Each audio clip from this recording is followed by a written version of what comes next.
Hello, everyone, and welcome to Maury Courts, here, home of your Mid-Michigan College Lakers. Up first tonight, we have the women's team hosting the Spring Arbor Cougars of Spring Arbor University here at Maury Courts. It is the JV squad for Spring Arbor. I'm Nick Toner. Austin Chastain will join us shortly. Happy to have you here with us. Let's get these starting lineups, and we'll get our anthem, and we'll be underway, and we'll have some basketball action for you here coming shortly.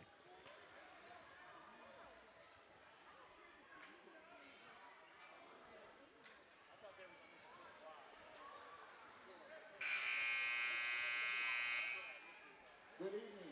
On behalf of Maury Courts and Mid-Michigan College, welcome to tonight's basketball game between the Mid-Michigan College Lakers and the visiting Cougars of Spring Arbor University, JV. At this time, we ask that you all please rise and direct your attention to the American flag on the east wall for the playing of the national anthem.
Thank you. And now announcing the starters for the visiting Cougars. Number 10, Kara Stutzman. Number 13, Abby Hitt. Number 31, Lavisa Clark. Number 33, Kylie Summer. And number 34, Gloria Miller. The Cougars are coached by Terrence Willis. 33. And now for your Lakers. A 5'5" sophomore from stand number 1, Bailey Bisman. A 5'5" sophomore from McBain, number 14, Cooper Agama. A 5'8" sophomore from Mount Pleasant, number 22, Satori Griffin. A 5'8" sophomore from Beale City, number 24, Olivia Nelson. And a 5'11" sophomore from Big Rapids, number 43, Brooke Brower. The Lakers are coached by Lance Maney, assisted by Jill Wilson, and Austin Mayfield and Kristen Fuller.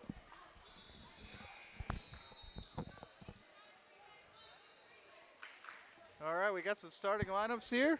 So quick note, I was talking to the athletic director pregame, and he was saying that this Laker women's team, this is their first game here at Maury Courts, by the way. They had an exhibition with the Spring Arbor varsity, and they only lost by about 4 or 5 points. He said they were within possession the whole game and probably should have won that contest. So now here in their first game at Maury Courts where it counts, they're hosting the JV team, so we're hoping for some pretty good results here. Well, and that's an interesting point. Great way to get this thing started. Should be a lot of fun. And honestly, I don't know if there's much to know about Spring Arbor quite yet, but we're underway. Interesting to see that Alexis Karlstrom's not in the starting lineup for the Lakers here tonight. Karlstrom coming back. She'll come in off the bench. So starters for the Lakers, if you might have heard, is Bailey Visman, Cooper Agama, Satori Griffin, Olivia Nelson, and Brooke Brower.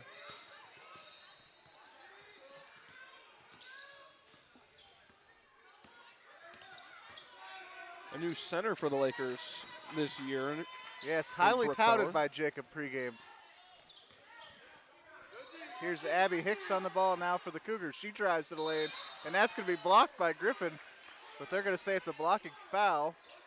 So we'll see if that's on the floor or if she'll go to the stripe. And it looks like she will go to the charity line for a couple of free throws.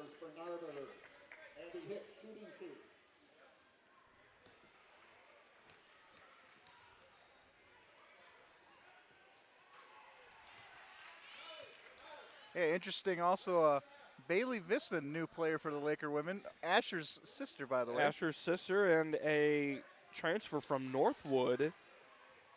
Bailey Visman had quite the career as Hicks makes them both.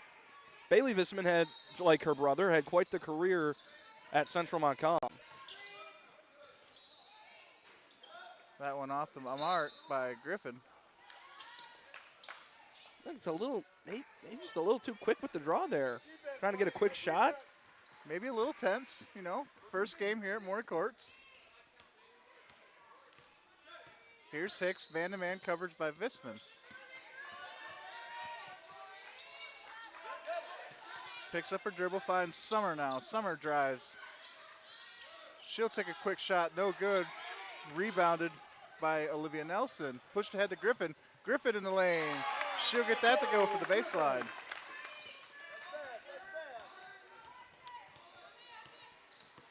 Still man-to-man coverage here by the Laker women.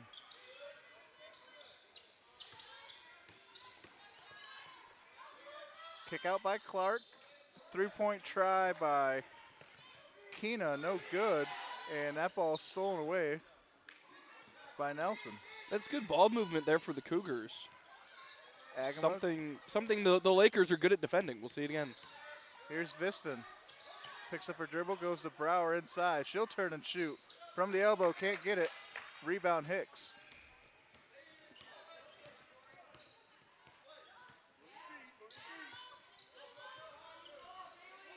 Here's Stutzman now. She'll work the ball around. Back to Hicks. Jump shot here by Stutzman, no good. Rebounded by Brower. Here's Viston now for the Lakers. Nelson for three. She'll get that to fall. Nelson for three. First of many three-point tries we'll see here tonight by the Lakers. Well, and that's something that we did this a lot last for the men. As we're gonna get a call, it looks like it'll go against Nelson. But this is something that we saw quite a bit last year, where the Lakers live and die by the three-point shot. Will it pay off for them here tonight? We'll see. Inbound pass knocked away by Brooke Brower. The defense is already pretty stingy. I'm liking it. This goes into the backcourt for Hicks as she'll collect. Still, and we got a stoppage.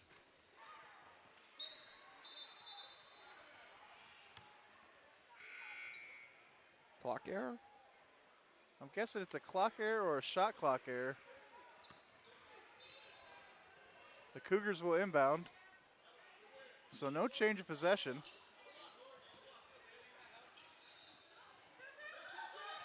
And it looks like we're going to be back underway. Inbound to the Hicks. Still with the man-to-man defense. Baseline drive here, and that's going to be knocked away. Last touch by Satori Griffin, they're going to say.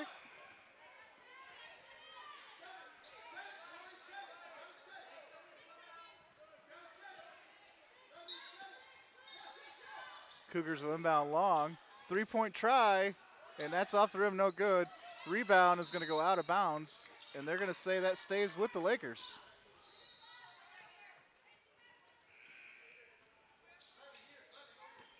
Overall, pretty good defense. Yeah, very stingy thus far. At the same time, you'd like to see a couple more of these shots go down, but you already have a three-pointer. So now this is where the Lakers need to continue working, getting the ball inside. Well, you could arguably say so far in the game, the Cougars have had more possession, and yet the Lakers lead 5-3 just based on that defense. Exactly. I mean, the Cougars have yet to make a field goal. Vishman in the lane, can't get it to fall. But she will head to the line, shoot a pair. Cougars falls on Kylie Summer, her first, team first. In the game for the Lakers, Alexis Carlstrom and Tareya Moore. So Carlstrom and Moore will check in. Tareya Moore had a lot of conversation pregame with Jacob about. Yeah, highly touted. Very raw, very athletic, he said. Coming out of Saginaw. Cougars, Emily Todd and Mackenzie Meyer. A couple of substitutions for Spring Arbor.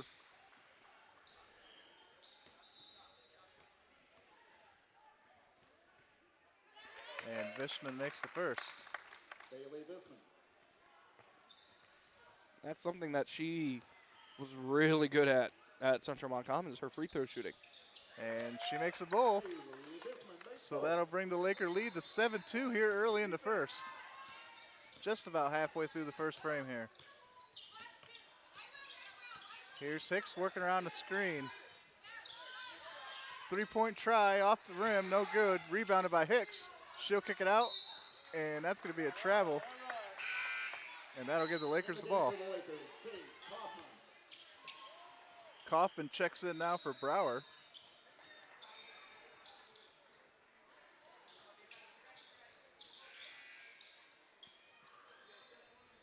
So yeah, I thought it was interesting that they had an exhibition in Spring Arbor, this Laker team, with the varsity, and almost pulled it out.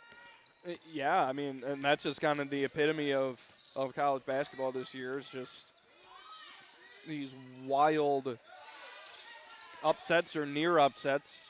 Griffin with the drive, no good. Rebound being fought for. Kaufman in on that. I mean, you saw in the Champions Classic last night, Michigan State, double overtime victory over Kentucky. Kansas with a statement win over Duke. I don't know that the Blue Devils are the same team that they used to be without Coach K around.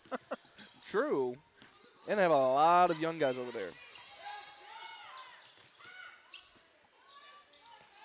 Here's a pass outside to Hicks. She'll go back down low from the corner. Gets it to fall. That's going to be number 21, Emily Todd. Here's Carlstrom now. She goes to the baseline to Griffin. Griffin flips it back out to Carlstrom. And Carlstrom will be called with a travel. And that'll give the ball over to the Cougars.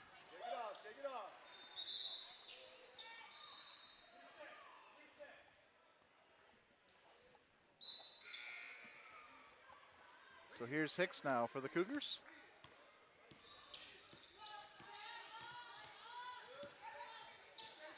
Ball worked around now to Todd. Todd to Stutzman. Back to Todd. Todd across into the corner. Almost lost her dribble, and she will lose her dribble. As Kaylee Summer unable to corral that down in the corner. Probably just one or two too many dribbles there, but it almost looked like she had 2 or 3, 4 different ideas going on, and she wasn't sure which one to execute. Right, wasn't sure, and the one was a mixture of about 3. Didn't work out. Here's Visman.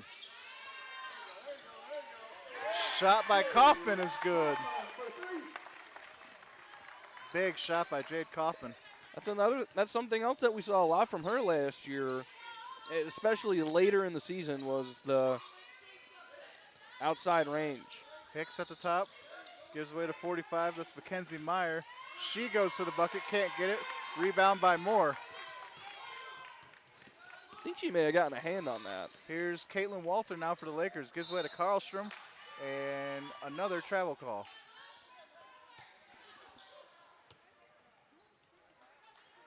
So that's 2 consecutive on Karlstrom. Maybe just take it a step before she puts the ball on the floor.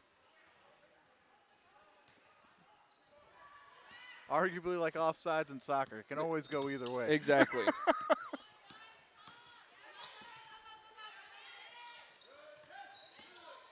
Here's Stutzman. Hicks on the drive. Finds Meyer. Meyer stripped away. Here's Karlstrom now. Uh-oh. Ball still loose, and they're going to call a jump ball. Ball, possession to the Lakers. And that will stay with the Lakers. The game for the Lakers, Olivia Nelson and Cooper Agama. So Nelson and Agama come back into the front court for the Lakers. It was weird how her... Or the back court, excuse me.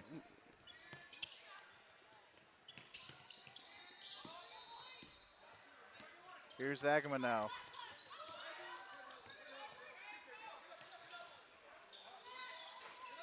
Walter's shot no good. Nelson almost comes down to rebound, but it goes to Hicks instead.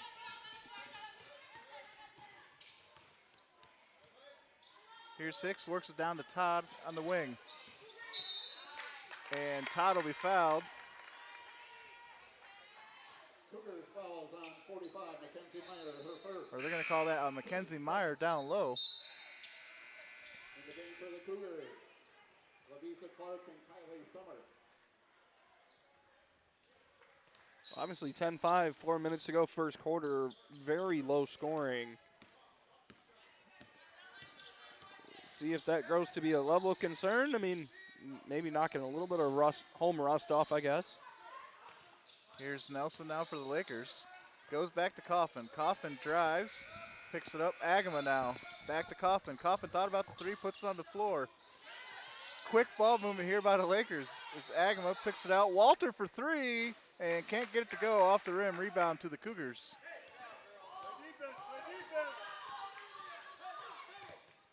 Here's Todd.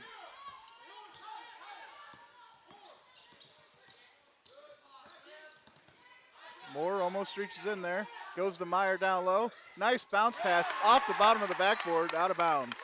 Reaction from the bench. What a block. So great entry play, just unable to finish around the rim there for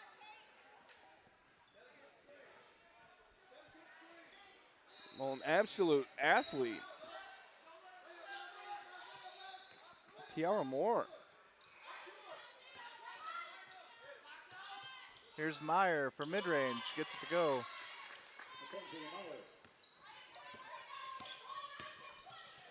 Agama ahead to Moore.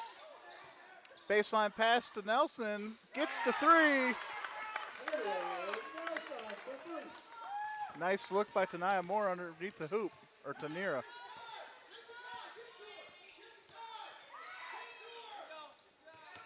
That ball Nice knocked away by steal. Brower.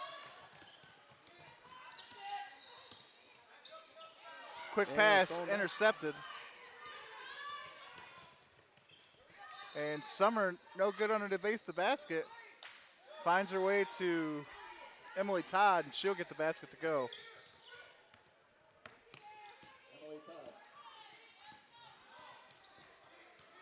Here's Agama, picks up her dribble, into some trouble, and a foul called.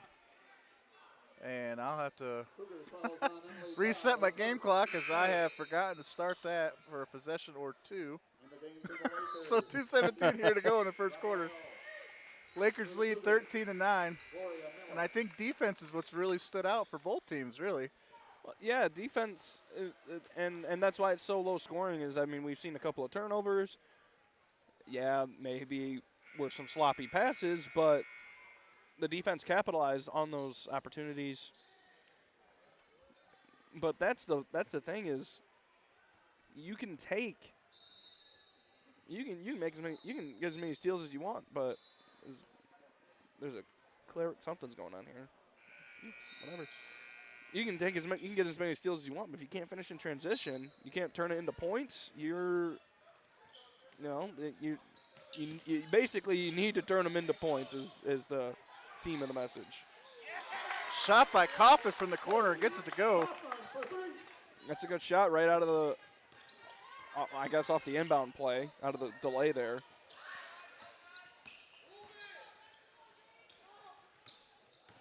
Here's the Cougars moving the ball around. Three-point try up by Summer, and she gets that to fall. Here's Agama now for the Lakers again. Brower spots up for the top of the key. Off the back of the rim, almost rattled down. Rebound by the Cougars.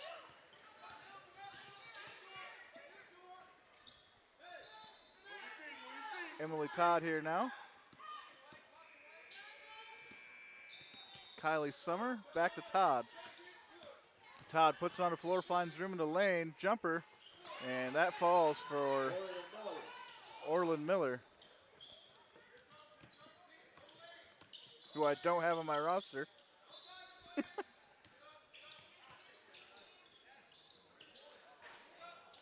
That shot no good, rebound by the Cougars.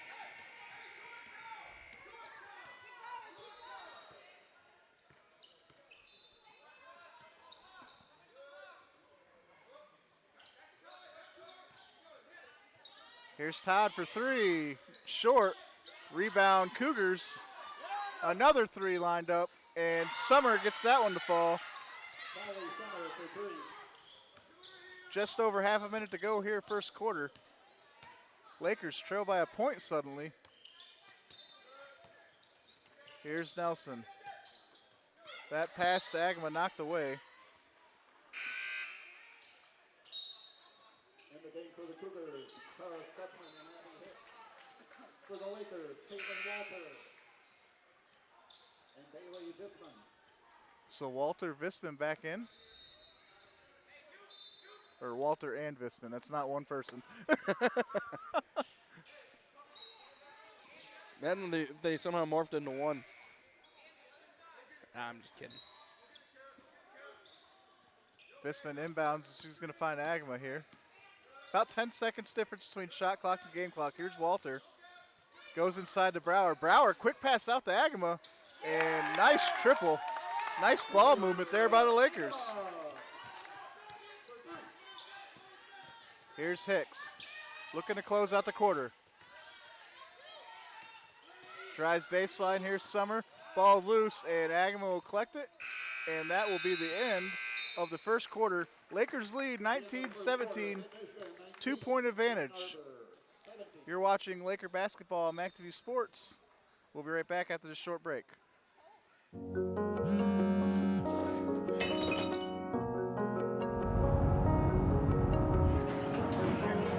Similar, but they're all very different.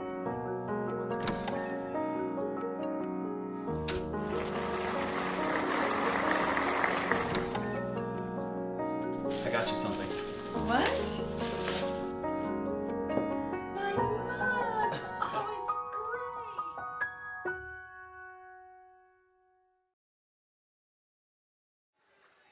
Welcome back to Maury Courts alongside Austin Chastain. I'm Nick Toner. You're watching Laker basketball on MacTV Sports. Lakers lead 19-17. First quarter started off low scoring, then the score kind of got back to where you would expect it to kind of be. Yeah, both teams started to pick it up there a little bit. I think they're starting to settle into it a little bit more. Trying to figure out how to run their offenses. I think the defenses are setting the tone, as you mentioned earlier, Nick. The defenses are setting the tone for this game so far. But at the same time, we'll see if the offenses can pick it up here, maybe just a touch. We're underway in quarter two.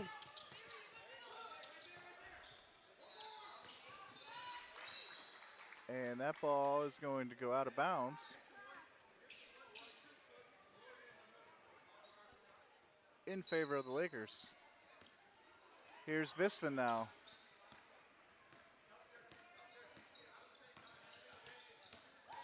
Visman with the drive. Circus shot, can't get it to go, but she will go to the line.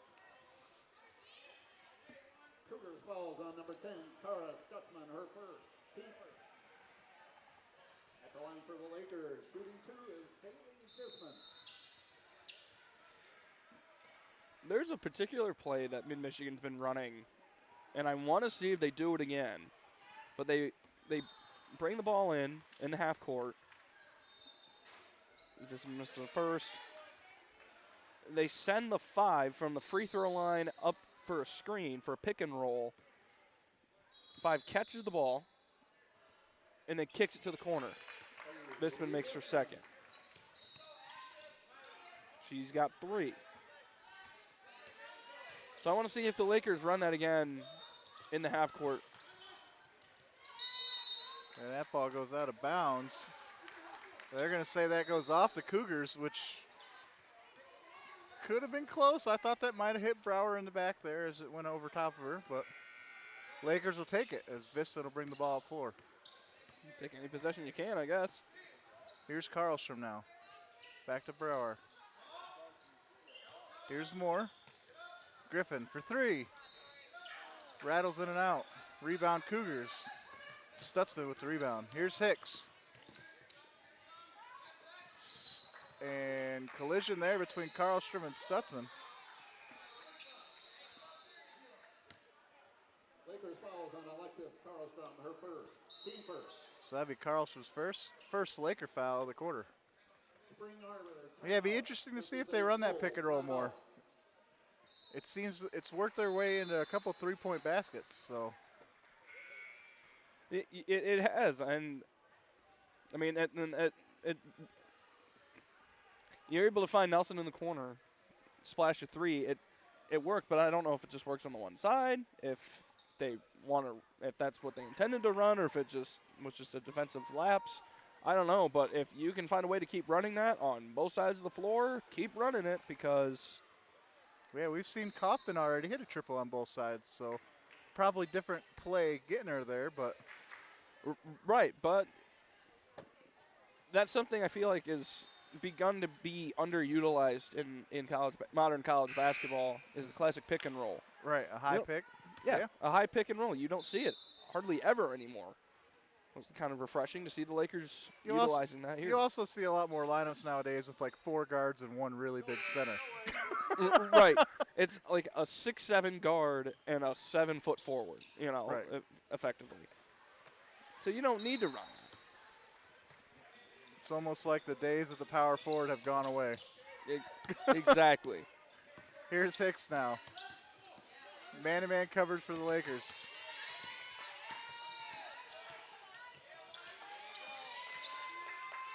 Stutzman now. She's looking, working on Karlstrom, drives. Gets the shot to go over Moore. What a shot. Here's Visman on the drive. She'll kick it out.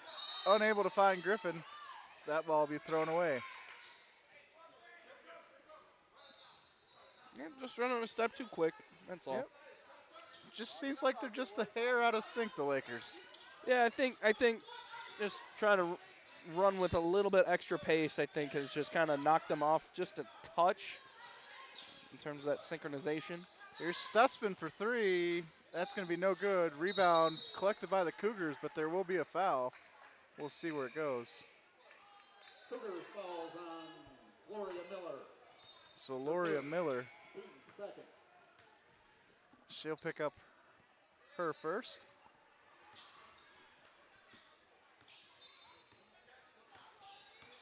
Here's Visman.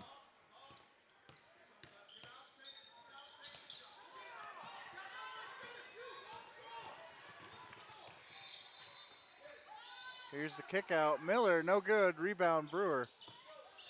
And she's going to turn it over. And that's no good. And then a block. So Lakers kind of recovering from some sloppy play here as the Cougars have reset their half-court offense now. Triple try. That's going to miss everything. That's no good by Kylie Summer. Almost looks like the Lakers on that possession right there switched to a zone defense. For just a brief minute, kind of a mix of man defense up top and zone defense on the front court near the basket. I don't know. Here's Karlstrom now. Picks up her dribble, finds Moore. Moore goes inside to Brewer. Brewer turns, gets the learner.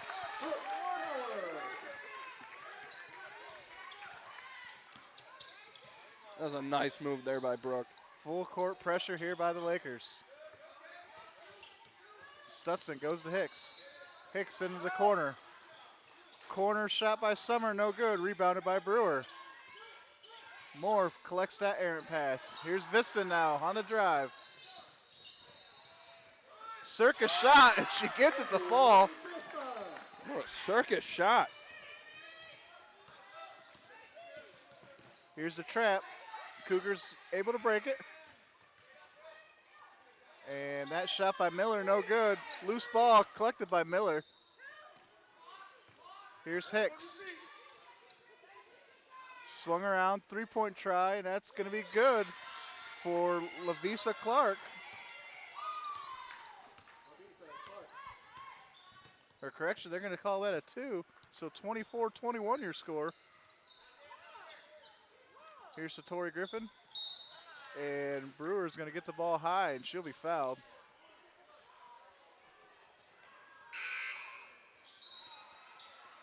It is exciting to see a big presence down low for the Laker women this year. Yeah, and that's something we didn't really see much of last year. I mean, No, last year they were more of like a fast spread you out team. This team here so far, they've shown that they can spread you out, but they've also shown if they want to run a full half court, they'll burn you down low if you're not careful. Exactly, and they didn't run hardly any half court last year. When they did, it got them into trouble. So here Travel's going to turn the ball over.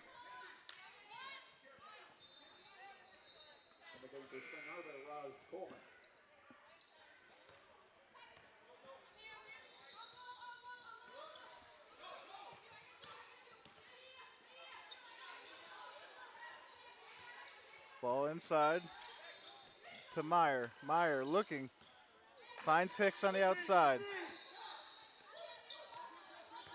Here's Crowley, back to Meyer. Meyer drives, poked away by Brewer, picked up by Meyer. And that ball loose, and Vispin will knock that out of bounds, knocked it away from Hicks. So the defense continues to stand tall for the Lakers here. Stingy defense.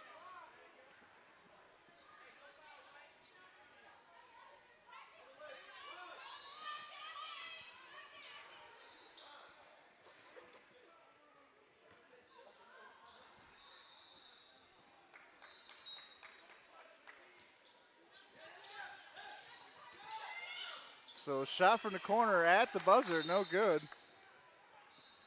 And we'll see if that's a shot clock violation, and it is.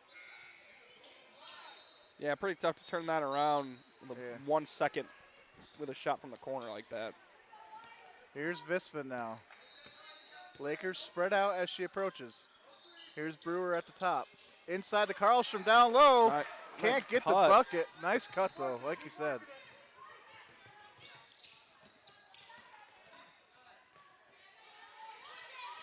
Here's Stutzman. Brewer comes high. Drive by Coleman, no good. Rebounded by Brewer. Here's Vispin. Gives way to Brewer. Brewer looks. The big puts it on the floor. Finds Karlstrom on the wing. Here's Nelson on the drive. Nelson goes up. Can't get her layup to go.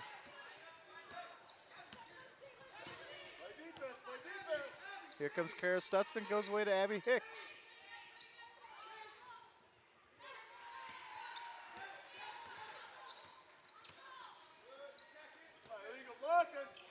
Here's Stutzman. Can't get that shot from the elbow to go. Karlstrom over to Visman. Here comes Visman now. Here's Karlstrom. She'll take the three from the top of the key. Unable to get it. Big rebound by Brewer. There you go. She'll get the presence, and she'll get the bucket.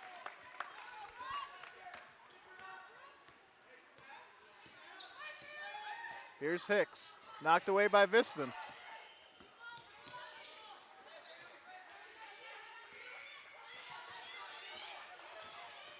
Tight coverage there by Bailey Visman. Hicks nowhere to go. Finds Coleman. Coleman pump fake. Runner in the lane. Wild shot. Doesn't get it to go. Rebound Karlstrom. Here's Karlstrom pushed ahead to Nelson, and that's going to be too far, and that will go out of bounds. In the game for the Lakers, Dave Kaufman, Caitlin Walter, and Andy Raphael. Host of Lakers checking in. Wholesale changes, I like to say. There you go. Here's Emily Todd for the Cougars.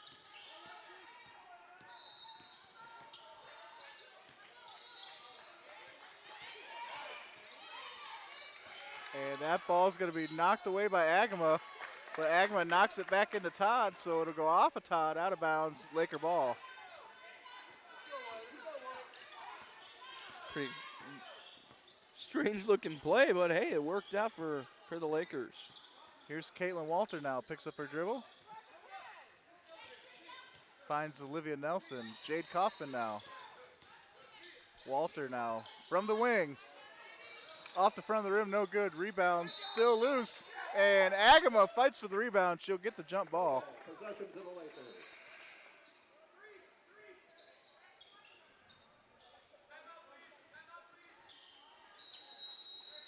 And that'll be a Laker timeout.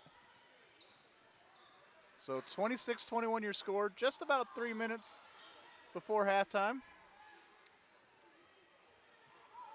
You'd really like to see the Lakers start converting more on their end of the floor. Yeah.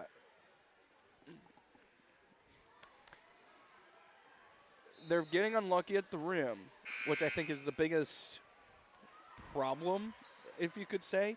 They're getting there. Yeah. The offense, the offense is working. They're just getting unlucky at the rim.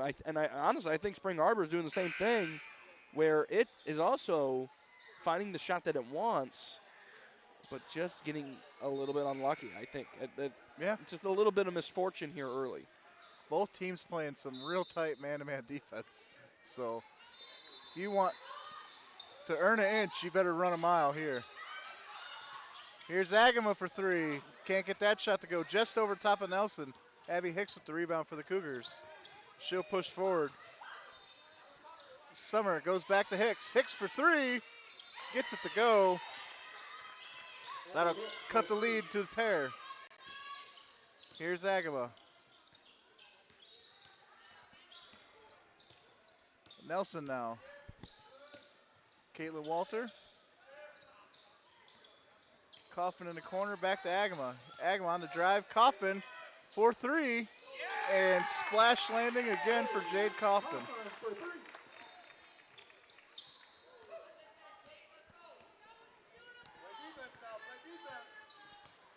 That is already 6 3-pointers as there's a foul, offensive foul.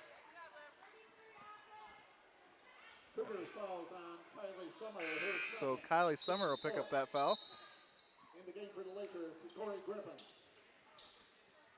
Just on that quick note, that's already, I lost count, 6 3-pointers for the Lakers just in this first half alone, and 4 for the Cougars. Near 2.5 to go, first half. Tight defenses, maybe all you could settle for is a three. Maybe it'll come down to who shoots it better tonight. Here's Griffin for a triple. She'll get that to fall down.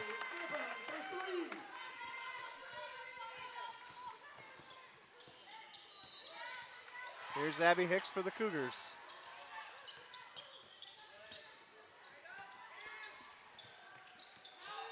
Baseline drive by Summer, goes up with the right hand, doesn't get it to go, misses everything, rebound Coffin. Here's Cooper Agama now. Olivia Nelson, Coffin, the 33, that's Andy Raphael. Here's Agama.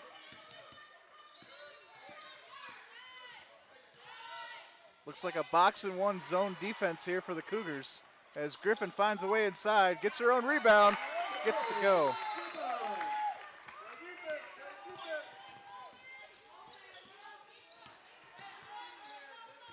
Here's Abby Hicks. And they're going to call a moving screen on that. Cougars fouls on Sophia Coker, her first, team fifth. In the game for the Lakers, Tareya Moore. So and Bailey Bisson. Tareya Moore and Bailey Visman check back in for the Lakers as Raphael and Coffin will grab a breather.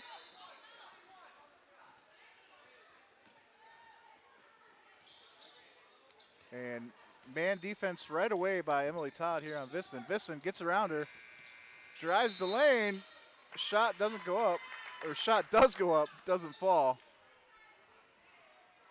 Cougars fouls on Sophia Coker, her second. Lakers are in the penalty. So Lakers will shoot free throws the rest of the way, and they still have 4 fouls left to give here in this second quarter. stretched their lead to 10 over the last couple of possessions. It does seem like the Cougars are starting to play that, like I noticed a little bit ago, that little bit of a box and one zone defense where they got the too low, too high, then they got the free guard that runs with the ball. Lakers have been able to take advantage of that so far. So we'll see how long they stick with it. And the second one rattles off, and that'll be rebounded by the Cougars.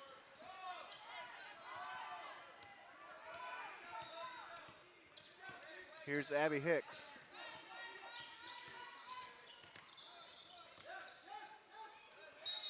And tied up by Nelson. And that'll be stay with the Cougars.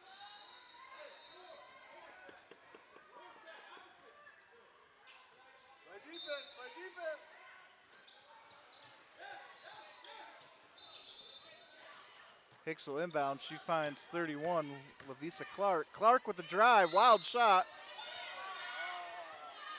She'll be fouled at the line. That foul could have went either way in my opinion, but Clark will go to the line to shoot two.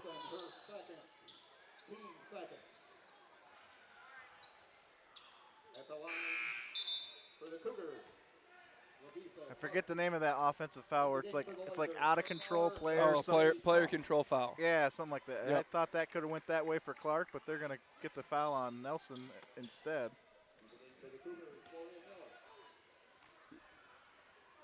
And Yeah. first one goes off. Yeah, I don't know. It's one of those kind of just, like you say, I mean, and the fine line is so thin. It's razor thin. Clark makes that second free throw. That margin for a player control foul or a blocking foul is so razor thin. Here's Griffin with the layup.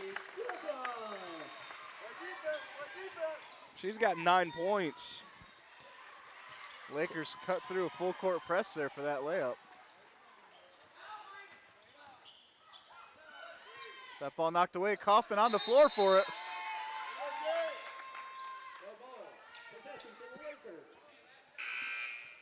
So the Lakers will keep possession of that with 28 seconds to go here.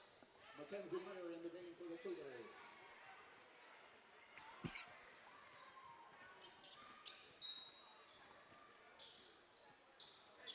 Here's Brewer to Visman.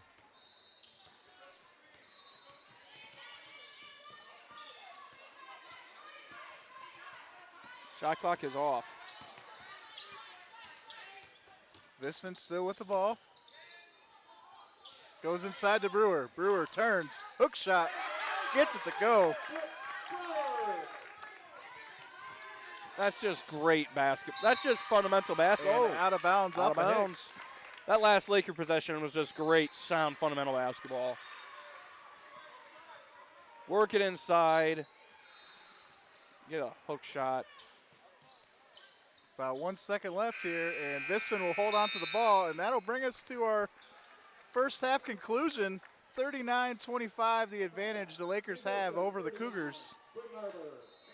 I think defense has really been the difference here in the first half, as the mid defense, particularly the man-to-man defense that they've been playing, has been excellent.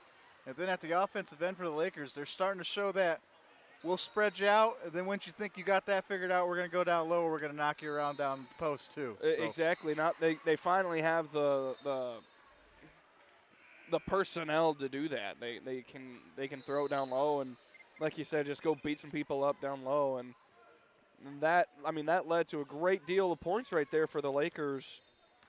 And then Nick, you had mentioned it earlier, kind of the zone +1 on defense, kind of that zone box, if you will. Everyone has their own spot, and then that roaming guard along the perimeter. I mean, it's just perfect. And the Lakers took advantage of that, though. They ran that guard into so many screens, and then they had open looks, and that's really what extended this lead from a 2-point ball game to what we have here now at 39-25. So. Right, yeah, and that's because the Cougars were also playing man-to-man, and they were forcing the Lakers into into a three-point shot, which is kind of what they're going for man-to-man. You know, you're protecting the basket. But the Lakers were making about half of them. And so then they switched it up to the zone box and one look, and it just unraveled from there for the Cougars. Right. So see what halftime adjustments look like, but right now, I mean, the Lakers just outscored Spring Arbor 20 to 8 In that second in quarter? that second quarter. Wow, that's impressive. Well, stick around. We'll be right back for the second half. You're watching MAC TV Sports. MAC TV Network is a local public access station that offers a variety of services, from in-studio interviews, wrestling, and so much more. We cover local concerts, sporting events, and activities around the community. Members of the community can come in and take a free workshop to learn anything from editing to camera work. Broadcasting on Charter Channels 187 and 191, serving Gratiot, Isabella, and Clare counties.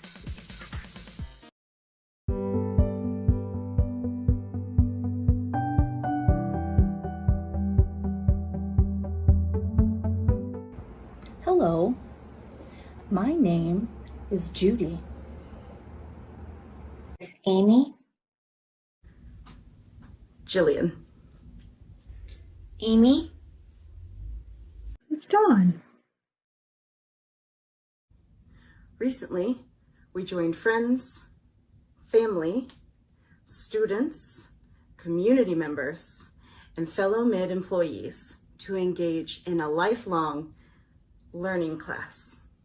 Our topic of choice was American Sign Language.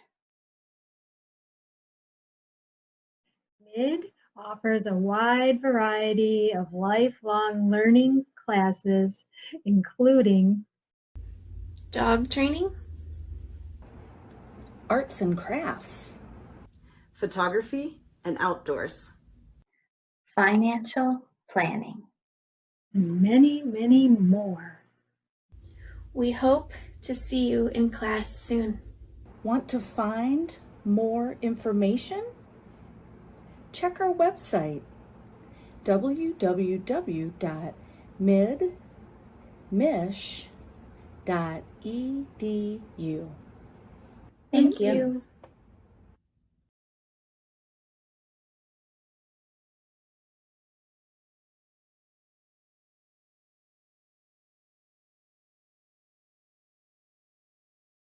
Hi, I'm Amy Bunting, and I'm the director here at Maury Courts Recreation Center. Here at Maury Courts, we have 127,000 square feet of fun.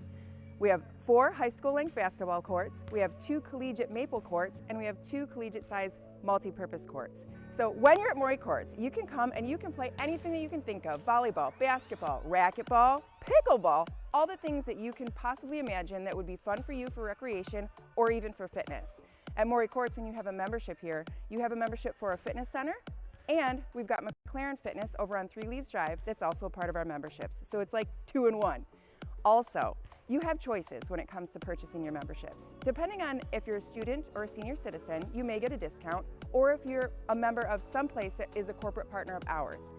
Otherwise, you can also choose if you want just weight and fitness or if you want access to the whole shebang.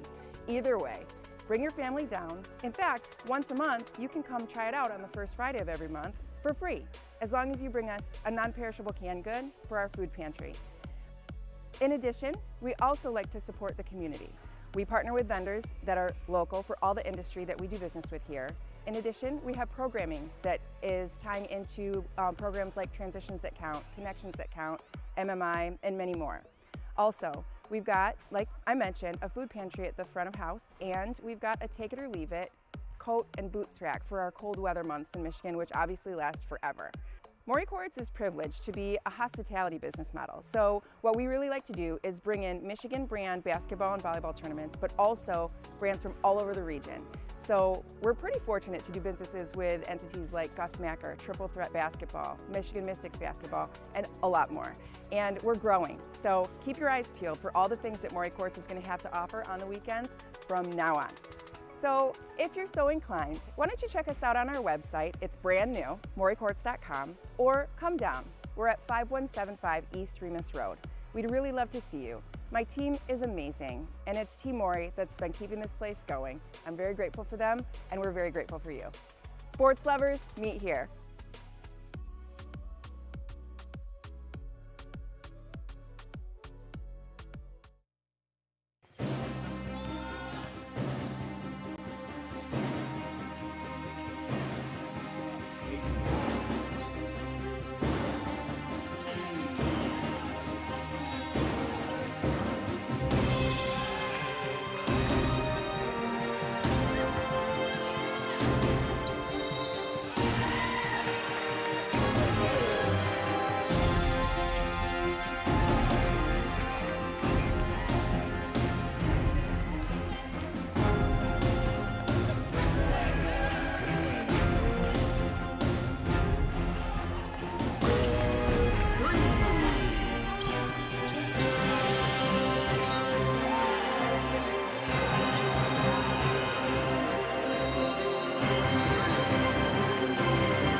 Welcome back to Maury Courts here for second half action. As the Lakers come into the game, or come into the half, I'd say, leading 39-25. Austin, what do you think? Well, there's three keys to focus on with the Lakers here in the second half, and that's take and make the three. The first one, they shot 50% from the three-point line in that first half. One, I guess we'll go with a compliment sandwich, if you will. The first part, take and make the three, shooting 50%. That's staggering. That's fantastic. The middle part, the critical part, is you got to get to work on the glass. You're getting out rebounded. Mid-Michigan is 17-13, and quite a large majority of those. I mean, there's 6 offensive rebounds for Spring Arbor. Oh wow. Against just 2 for Mid-Michigan. So get to work, especially on the offensive glass. And last key is just slow down just a little bit. Spring Arbor does have 11 turnovers. Mid has 7. But most of those turnovers in that first half came from just being a step too quick and throwing off the synchronization of everyone. Really unforced errors. Basically. Exactly. That was what I was trying to find there, unforced errors. Glad you know what you're talking about, Nick. I tried.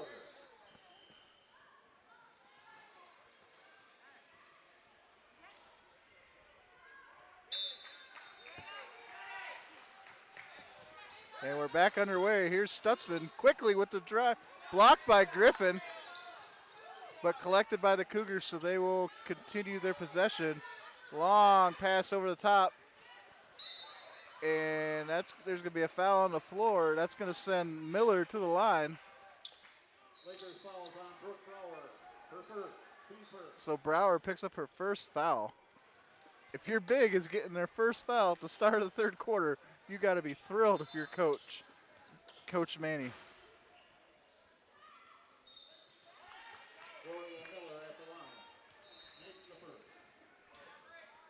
To counter that, yeah, absolutely. The aggressive play isn't too aggressive. But as you alluded to, maybe your bigs, you need to get a little more rebounding presence out of them. The scoring's been there, but the boarding's not been.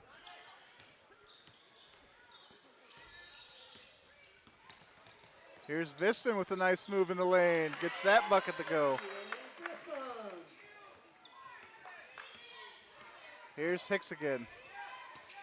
Abby Hicks leading the way for the Cougars. And they're going to get Visman with the foul there. Lakers fouls on Bailey Visman, her first, team second.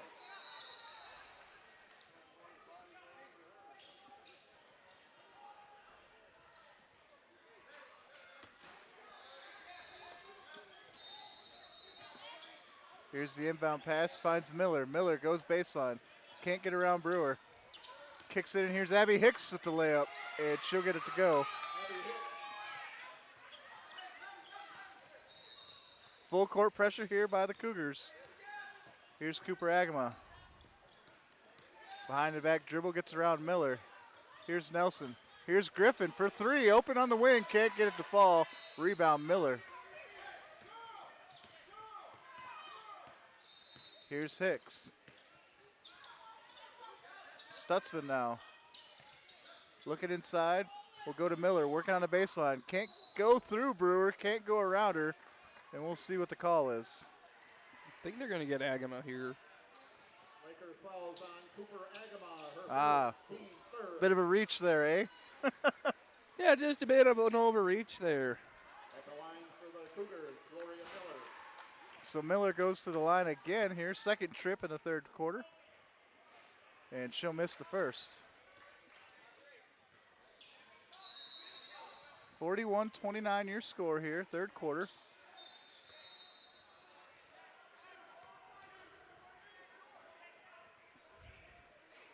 And that one will rattle out too.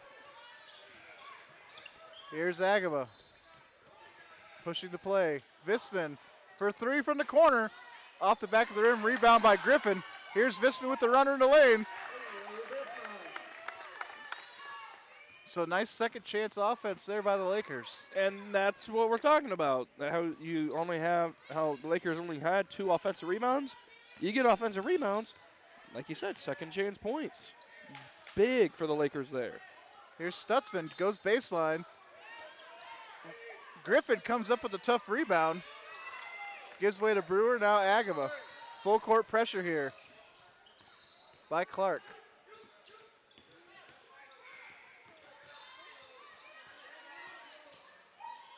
Here's Olivia Nelson now on the ball. Back to Agaba in the corner. Goes inside to Brewer. And Brewer is fouled on the entry pass. Cougars fouls on Gloria Miller, her third. Team first. In the game for the Lakers, Taria Moore. Taria Moore will check back in for the Lakers as Brewer is going to take a breather.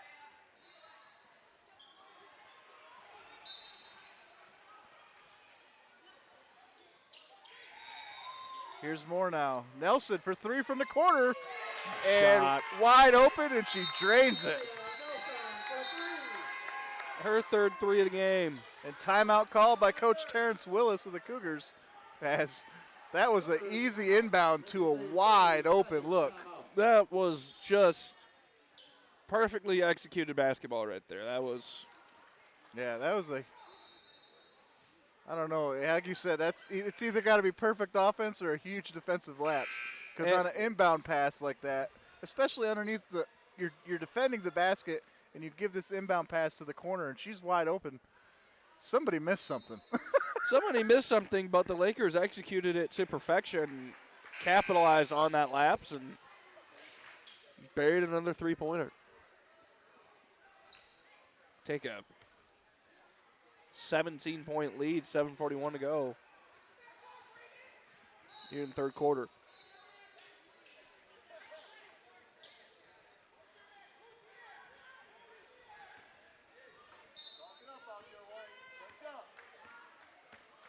Here comes Abby Hicks and the Cougars again. Man-to-man defense by the Lakers.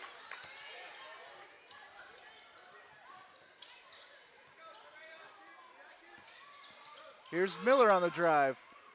She goes up with her left hand, clean through the defense. Here's Visman. Looking to work quickly, kicks it out to Nelson. Nelson went to go to Agaba, and Agaba didn't see the pass. Here comes Miller. She goes up strong, can't get it, and that ball's going to go out of bounds off the Lakers. So they stopped the fast break, so that worked.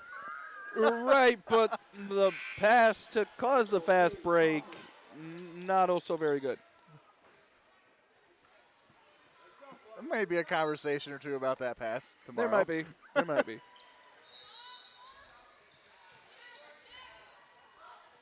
Watching this very broadcast. Here's so. Miller.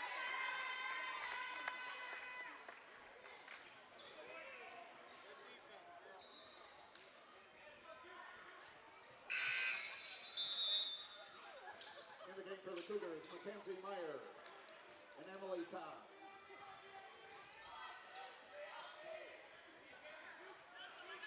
So here's Visman.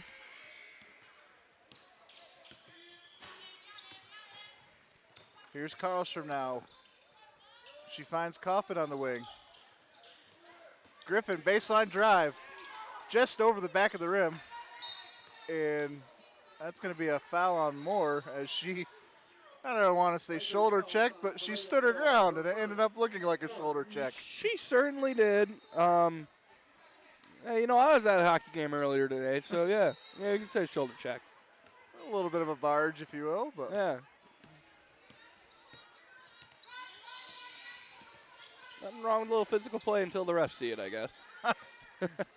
Here's Hicks now for the Cougars. Looking to go inside, and Meyer's going to be fouled from behind, and Karlstrom can't believe she tagged her, but Lakers fouls on Alexis Karlstrom, her second. I think that was just more of a tying up of feet than anything else. Yeah, and the giant swat, too. I think that was part of it, maybe.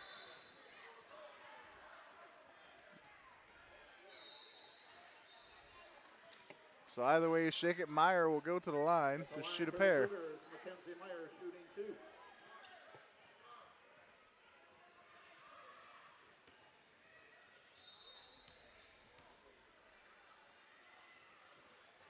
She'll make the first.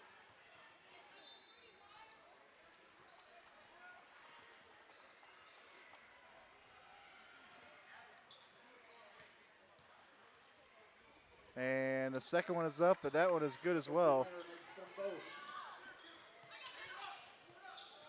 Full court pressure here by the Cougars, broken easily by the Lakers. Coffin to Visman, cross court pass. Visman on the drive, finds a runner, Nice. finds room for the bucket. Visman seems to be able to hit that running shot.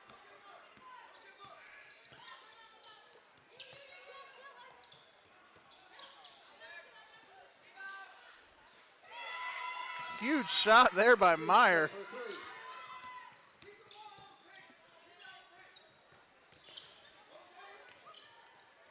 You could hear Coach Willis of the Cougars yelling to his team, keep the ball out of the paint. And there's Coffin for 3. Might want to keep it away from there, too. Just putting that out there. That's her 4-3. I think all of them have been in the corner.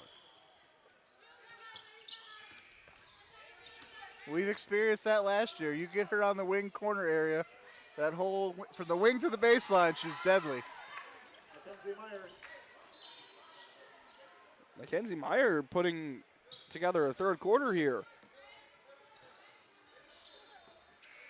Here's Karlstrom for the Lakers. Visman now. Visman thought about the 3, didn't take it. Here's Karlstrom. She'll take that from the free throw line, just off the front of the rim. Loose ball, still loose, and finally picked up by Clark.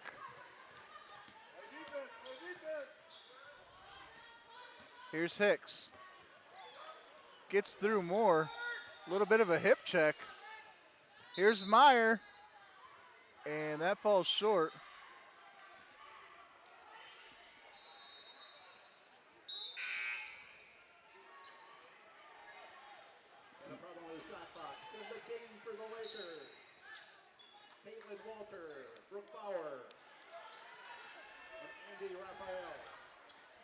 So Raphael, Bauer, and Walter check in for the Lakers as the Cougars will inbound underneath their basket.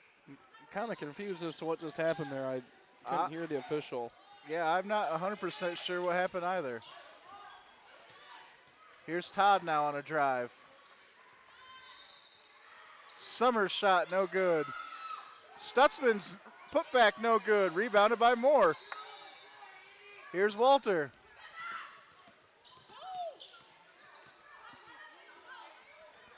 Here's Brewer. Back to Walter. Back to Brewer. Brewer from the wing. Just missed. Walter with the rebound. Jump step. Gets the shot. What a play by Caitlin Walter.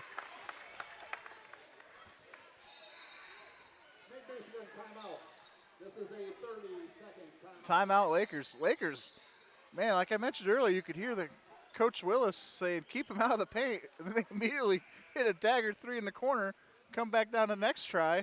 They spread out their defense a little more, and then they get gashed in the middle by Walter. Right, exactly. I think Mid-Michigan is just playing too well right now for Spring Arbor to come up with an answer. I mean, there's still quite a bit of time here in this third quarter, and obviously you got to have the entirety of the fourth quarter. Yeah, especially after a shaky first period.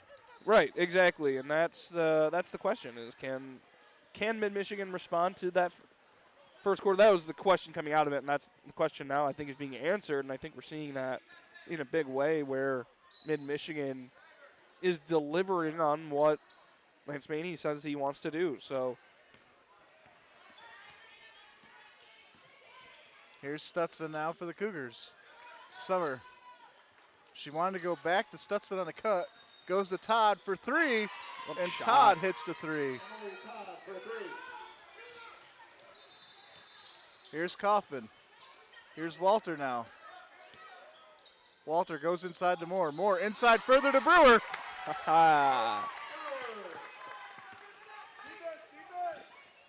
8 for the sophomore.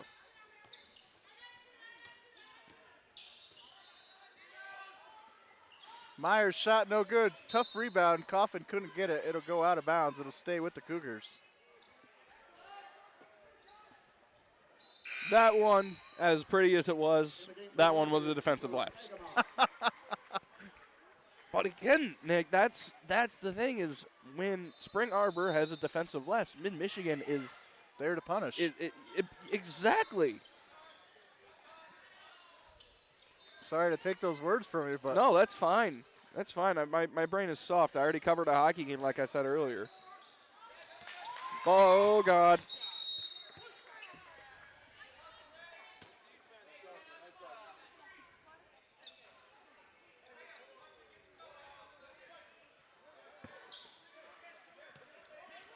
I get nervous anytime the object ball is coming our way. Yeah, that means players are short behind it. Here's Moore with the steal. Well, goes ahead to Brewer. That's going to go in. Oh, my goodness. Almost went in. Third chance here by the Lakers. Raphael swings it around to Agama. Agama trying to dribble through traffic. Goes back out to Moore. Moore now. She'll take the mid-range, and she'll get it to go. Wow. That tip ball almost going. That was almost SC not top 10. Right. That's just how the Laker day's going so far, though, too. Yeah, right. Again, unlucky at the rim, even in the wildest circumstances. Tough runner. Stutzman gets it to go.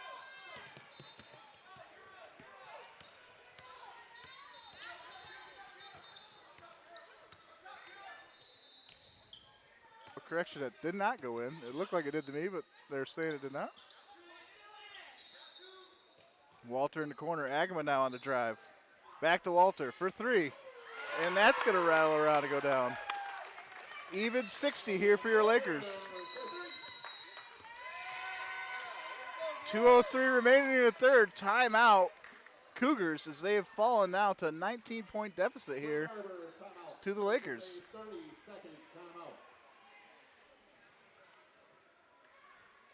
So yeah, improved defense, a big presence, and they could still knock down the three. This mid team's going to be really exciting to watch all year if they can keep this going.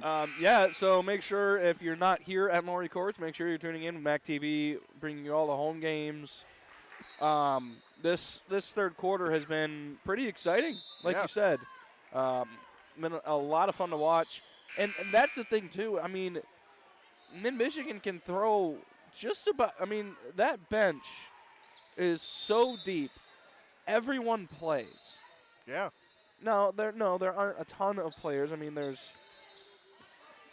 we're just counting real quick, so I don't know off the top of my head. But.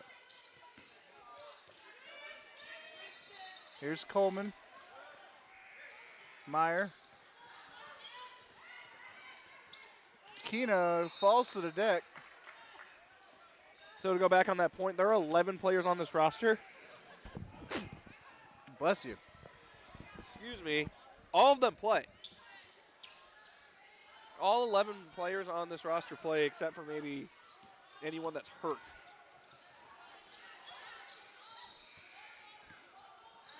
Here's Agama. Here's Moore now. Moore goes to Walter. Walter stop step. Raphael for three. Her shot long off the rim. Nice defense there by Raphael. Here's Agama. Agama thought about a three. Raphael cross-court pass knocked away by Agama. Walter can't handle it.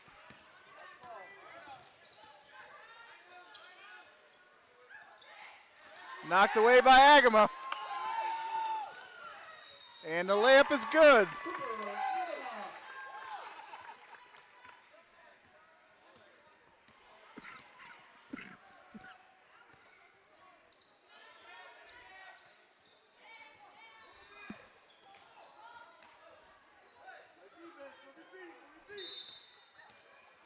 And we got a foul on the floor here.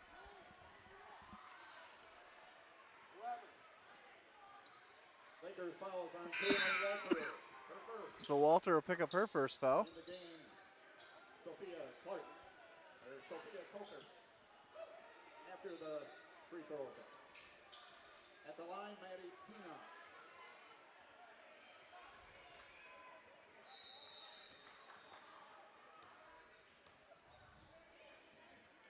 And Keena makes the first. That was smooth.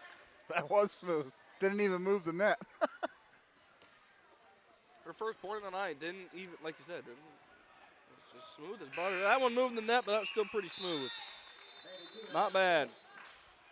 In the game now for the Cougars, Sophia Coker.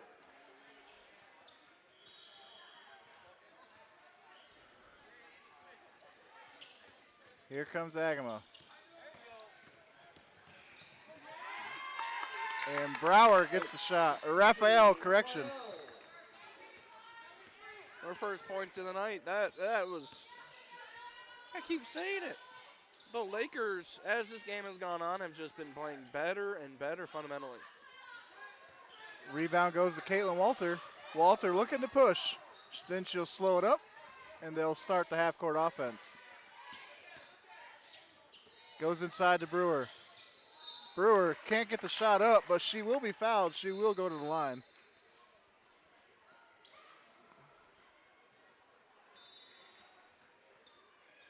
Cougars fouls on Mackenzie Meyer. Team second. At the line for the Lakers.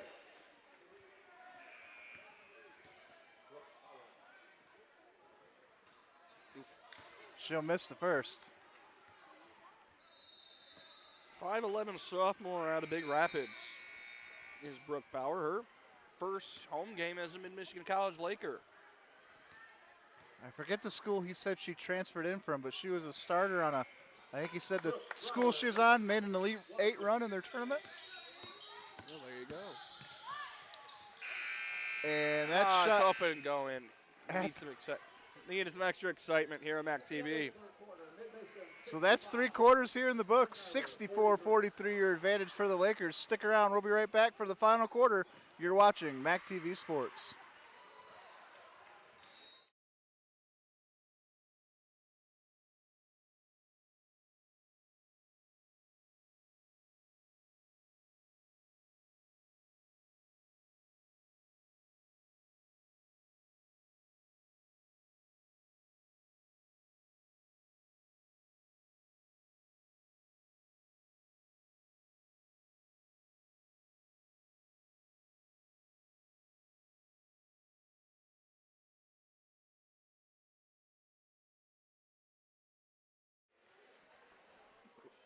Welcome back to Maury Courts, here the home of the Lakers as they take a 64-43 advantage into the fourth quarter. Austin, what's really stood out for you through 3 quarters? Well, I've said it, I think, a million times already. I'm going to say it 1,000,001. The Lakers have just, they kind of, okay. The Lakers have been playing better, sound, fundamental basketball, and that has led to kind of a slower pace, whereas they're not running so much, and they're not turning the ball over nearly as much. I think they may have only had 2, maybe 3 turnovers that entire third quarter. And Visman will head to the line here. At the line for the Lakers, Bailey Visman.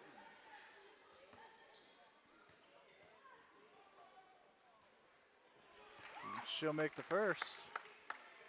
Bailey Visman, if I'm not mistaken, I know somebody out there will correct me, was part of the 2019 team, which makes both, at Central Montcalm that went undefeated through conference play. Wow. A very, very tough CSAA gold that the Hornets play in.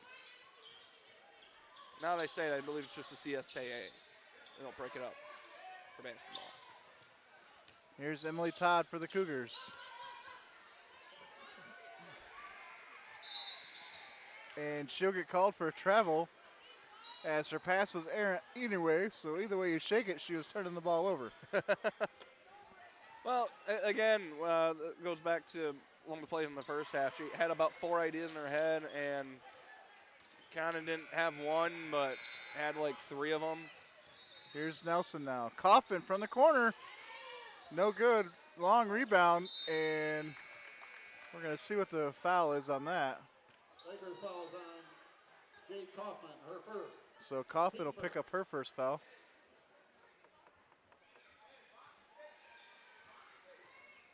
if teams are going to leave that corner 3 open for Jade Kaufman, I'd as well just start running back down the floor. It's a fair shout. That's the first one I think she's missed tonight.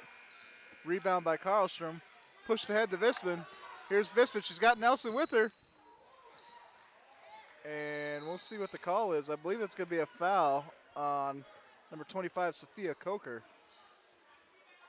And it is. Cougars fouls on Sophia Coker, her third, team second. In the game for the Lakers, Andy Raphael.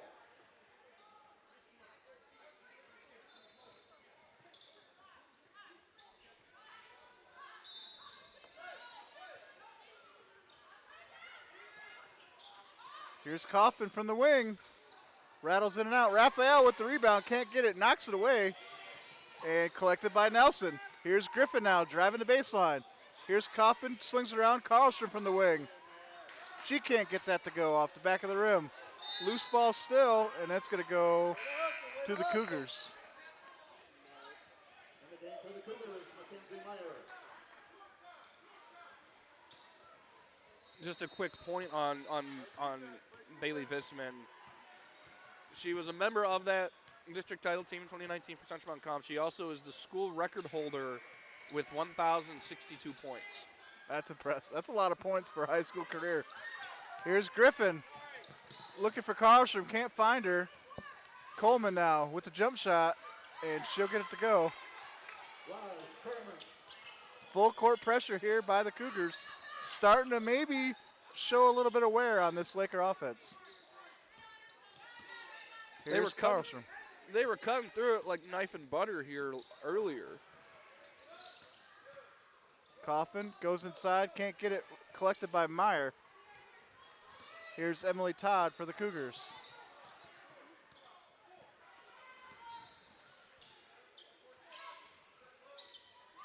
Meyer goes down low. Raphael ties up Meyer, jump for a jump ball. Elbow, possession to the Cougars. In the game for the Lakers, Cooper Agama and Caitlin Walker.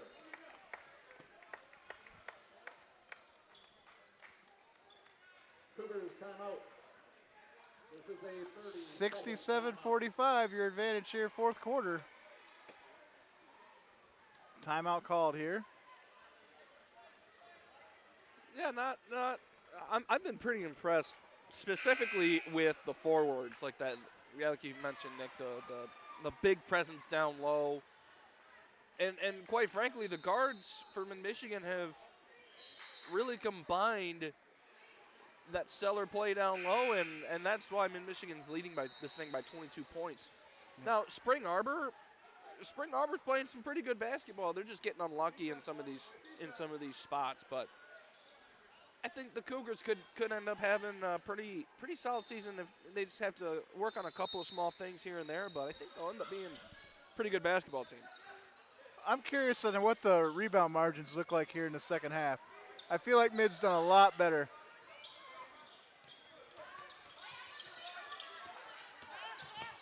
Feel like at halftime the coach might have gave them all a bottle of Windex, and now they're all cleaning glass. That's a good one. Here's Raphael at the top of the key. She'll go to Moore. Griffin now for three. Better. What a shot.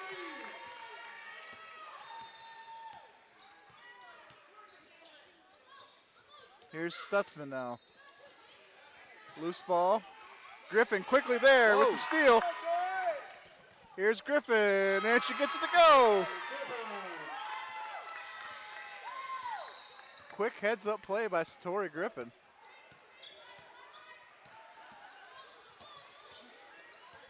That's 5 points and a steal for Satori Griffin in the last 30 seconds.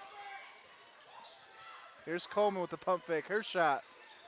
It's going to rattle off. No good. That's going to go to Caitlin Walters. She'll collect that rebound.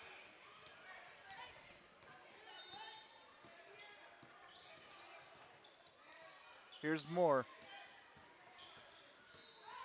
Moore with a nice cut. Oh, shot a little quick, a little hard. Can't get it to roll. Here's Emily Todd for the Cougars.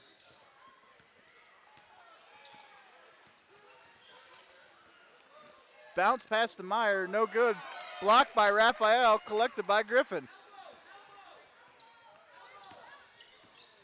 Here's Agama.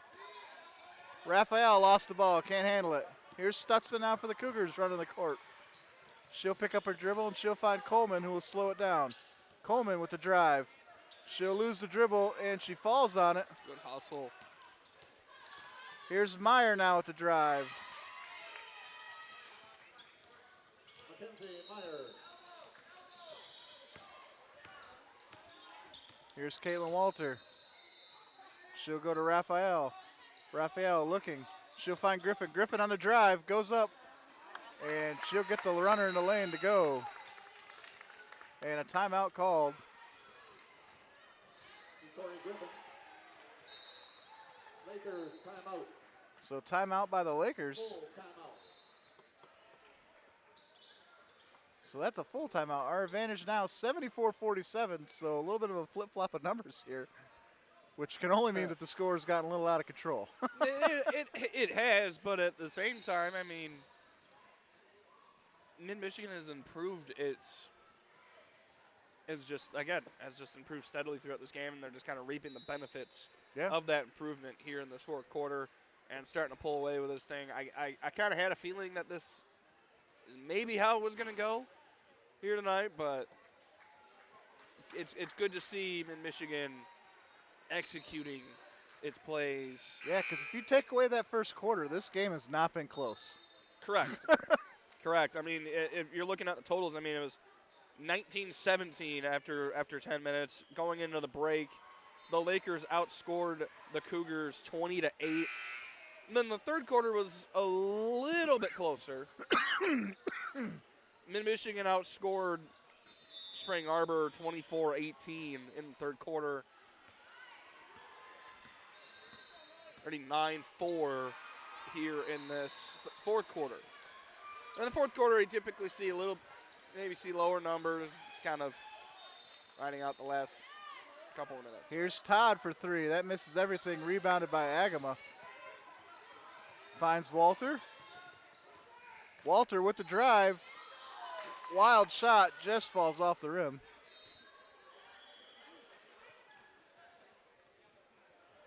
Cougars fouls on Abby Hicks. Her first. Team third. So Walter to the line. She'll make the first.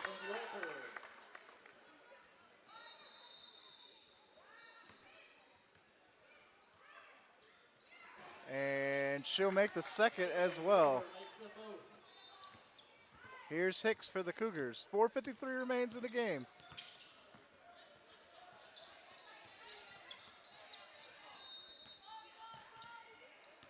This one may be done and dusted, but if you're the Cougars, you can at least maybe battle back to improve the scoreline for yourselves here.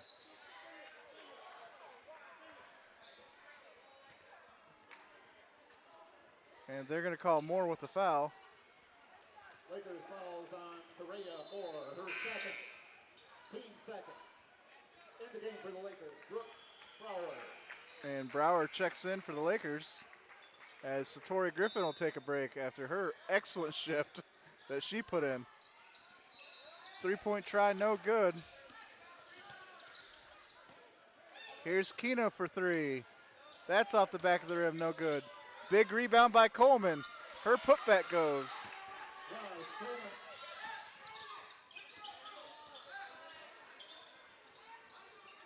Here's Caitlin Walter again. Looking to slow things down for the Lakers. Here's Moore. Moore turns, gives it back to Agama. Agama now. She's driving. Kicks it out to Raphael, swings around to Brewer. Brower for three, no good. Coleman with the rebound for the Cougars. Pushed ahead, and that's going to go out of bounds. So trying to force a play there a little bit. Got a little carried away and overshot the pass. Right, trying to earn back 27 points in one possession. Trying to just kind of move a little bit too fast here. Kind of have to understand the situation. Here's Kaufman. Inside to Brower. Brower with the spin and the move. Can't get it to go, but excellent move down low. Here's Hicks on the drive. And it'll bounce off the rim about 6 times before it falls. Here's Agaba now. Raphael, cross court to Walter. Here's Kaufman. Brower with the flick pass over to Raphael. That was cool. Here's Agama. Raphael, and she'll be fouled. She'll go to the line. I don't know if that was intentional flick pass, but you're right. It looked pretty cool. Cougars fouls on Abby Hicks. Her second, team fourth. At the line for the Lakers, Andy Raphael. In the game for the Cougars, Sophia Coker. And Gloria Miller. In the game for the Lakers, Alexis Carlstrom. 3 minutes here. I think both teams you'd like to see from a coaching standpoint, maybe. I don't know. I'm not a coach. But I think you would want to see. That shot no good by Raphael. I think you'd want to see your offenses try to work in the half court and try to. Misses the second. Tough rebound by Brower. He can't get it. That's going to go the way of the Cougars. I mean, at this point, you kind of have to understand the situation, and I think you'd like to see your offenses to make. Here's Kaufman now. Agama.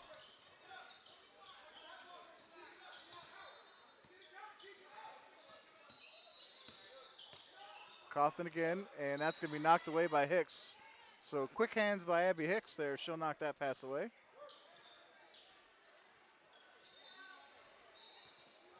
The Cougars not totally broken. Here's Raphael now. She goes inside the Brewer. And Brower gets it to go. From big to big, you love to see it. A great entry pass.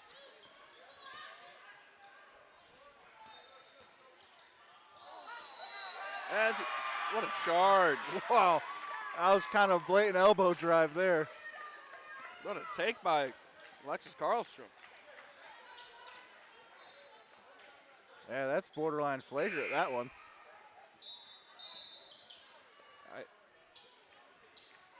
Cougars fouls on LaVista Clark. Basket did not count. I definitely thought they were going to get her for the elbow there, like you said.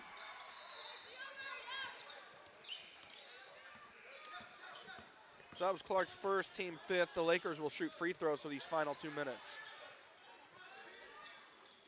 Karlstrom from the top of the key. Rattles out.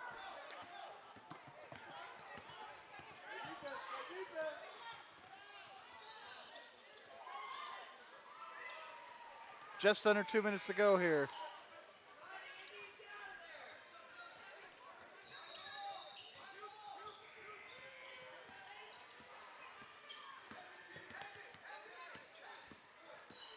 Here's Walter. Karlstrom. Inside to Brower. Out to Coffin. Coffin for three. And splash.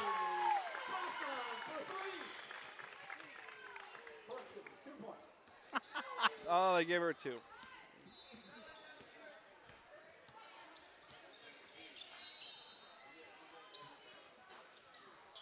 And that'll be out of bounds.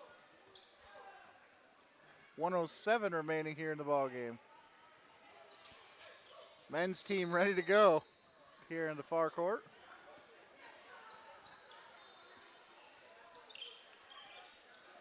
Here's Caitlin Walter. She'll drive, kicks out to Raphael, back inside to Brower. She can't handle it. Here's Miller. Miller's runner will go. Gloria Miller. So we'll give you a little bit of a programming note here as we take under a minute. The women's game will end. We're hoping to chat with Coach Lance Maney. He told us that he would if the Lakers won. And that shot goes down. You might have to run and catch him. Might have to go catch him. And then we're hoping to have men's coach Caleb House in between the two games to give us a bit of a preview. And that shot no good. And the return by Clark will be good. Or Coker, excuse me. Shot clock is off. Croston brings it over the timeline. And that'll be your final score. 82-57 in favor of the Lakers. So Coach Maney definitely owes us an interview. We'll see if he cashes in. And that's just a good performance by Mid-Michigan, and it turns out big-time job after a sluggish first quarter, kind of knocking the rust off at home. Lakers come back out, take care of business, and earn themselves a big win, and kind of needed it. Yeah. Big, interesting, fun debut for the Lady Lakers from my end. Yeah, first time seeing them here on MAC TV, and I think that they did well. So yeah, we're going to go try to run down Coach Maney and see if we can run down Coach House and go from there. Let's not leave quite yet. Hold on a second. This looks like a prayer circle, possibly. Must be something of the sort. But thanks for watching the women's game. Stick around for the men's.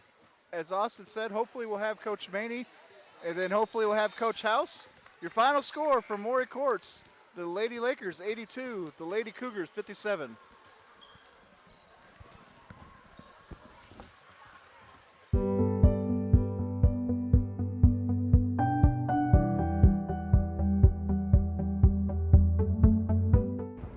Hello, my name is Judy. There's Amy.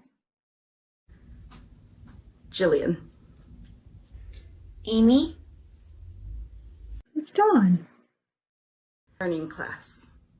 Our topic of choice was American Sign Language. MID offers a wide variety of lifelong learning classes, including Dog training, arts and crafts, Photography and outdoors. Financial planning. and many, many more. We hope to see you in class soon. Want to find more information? Check our website, www.midmish.edu. Thank you.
Hello, friends, and welcome back to Maury Courts here in Mount Pleasant. I am Austin Chastain from MAC TV alongside Mid-Michigan women's coach Lance Maney. And Lance, that was a heck of a win, 82-57 over Spring Arbor. Just give me, if you could, just share some overall thoughts on how tonight went.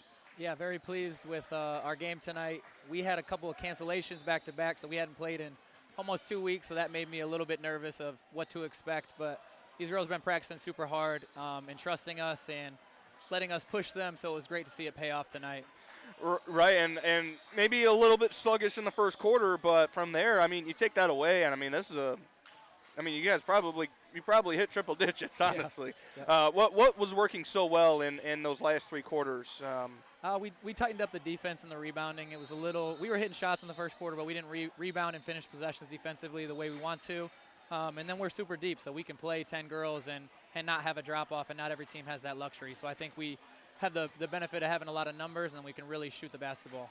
Yeah, Bailey Visman, never want to single someone out, but, I mean, she had a whale of a ball game. Yeah. How valuable has she been for you guys so far? Incredibly valuable. She's an awesome player, awesome teammate, and I know that she can go score baskets without me drawing any plays or calling any plays. So trying to make her life easy and score within the offense, but she's a nightmare to guard. Up next, I'm not sure. I don't, with cancellations and whatnot, but just overall scope, how do you think things have been going so far, and what are you looking forward to next? Yeah, things are going really well. We have LCC next week. That'll be a good challenge. It being my first season, I didn't really know what to expect, but I'm blessed with a really good group that understands how to play the game. We have a lot of experience for a 2-year school, having like 3-year players and transfers and things like that. So I'm just blessed to be coaching them, and I'm having a lot of fun. All right, Lance, thank you very much. Thank we'll you. look forward to working with you for the rest of the year as we go along. So Sounds good. thanks for stopping by, and we'll talk to you we'll talk to you again. And for our MAC TV folks, we'll be back with the men's game here in just a couple of minutes. You're watching Laker basketball on MAC TV. Go Lakers.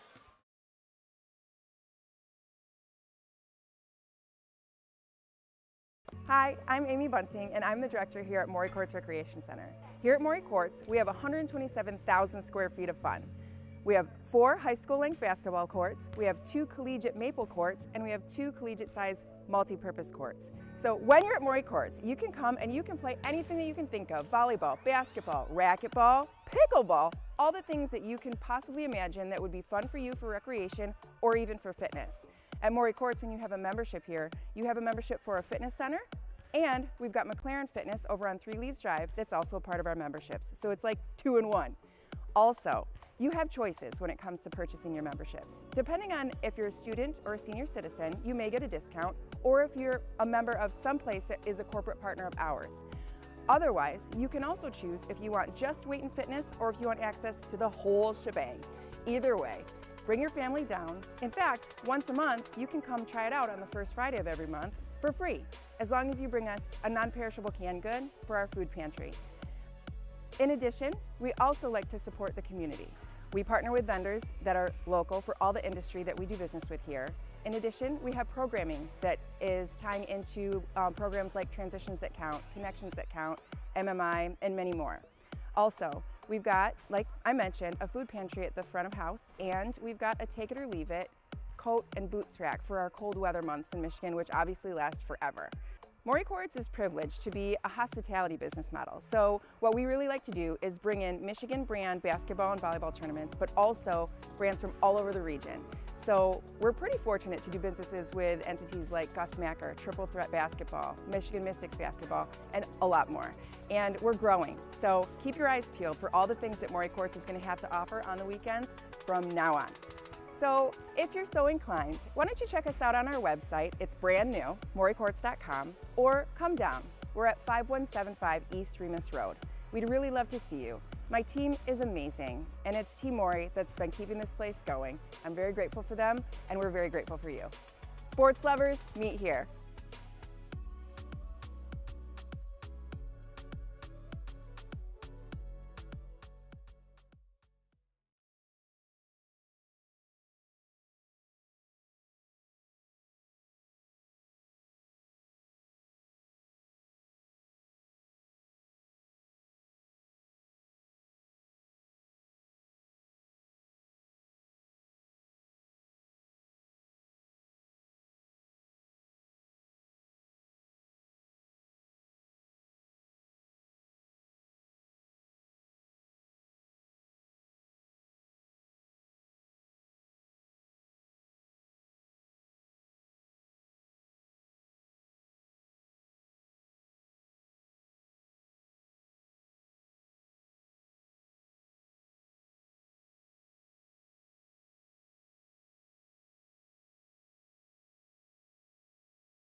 Hello, everyone, and welcome back to Maury Courts. I'm Nick Toner alongside Austin Chastain. You're watching Laker basketball here on MAC TV.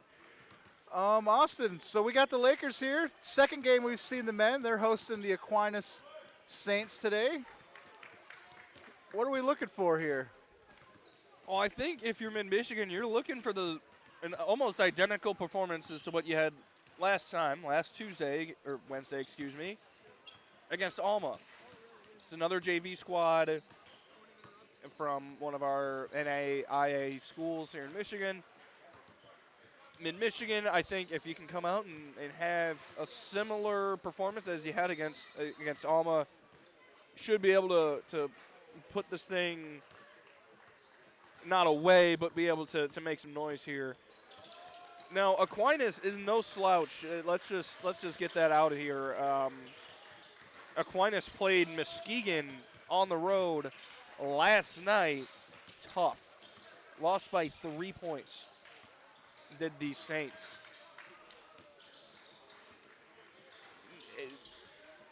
The JV team here at Aquinas is new. 2019 when it officially began, or I guess began play. Never played Mid-Michigan. Mid-Michigan and Aquinas have never played. These teams will play again in Grand Rapids on January the 10th. But this should be a fun one. Should be a fun one for both teams, quite frankly. Aquinas comes into this one averaging 76.5 points per game, whereas Mid-Michigan averages 83.3 points per game. Lakers huddling up. Saints taking their bench. Yeah, the last time we were here on Wednesday, the Lakers put 110 down on the Scots of Alma. So, yeah, I'm expecting fast play here, especially for those of you sticking around from the women's game. Going right into this game, you're going to notice right away the pace of this game is going to be much faster.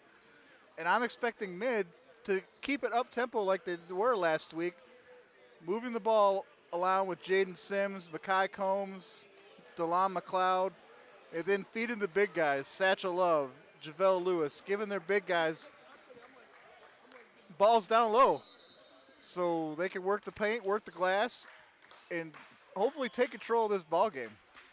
And the quicker you can do that against a scrappy team like Aquinas, the better, quite frankly. And we'll see. This should be a good one. I mean, yeah, it should be a scrappy affair like you just mentioned. So it'll be good.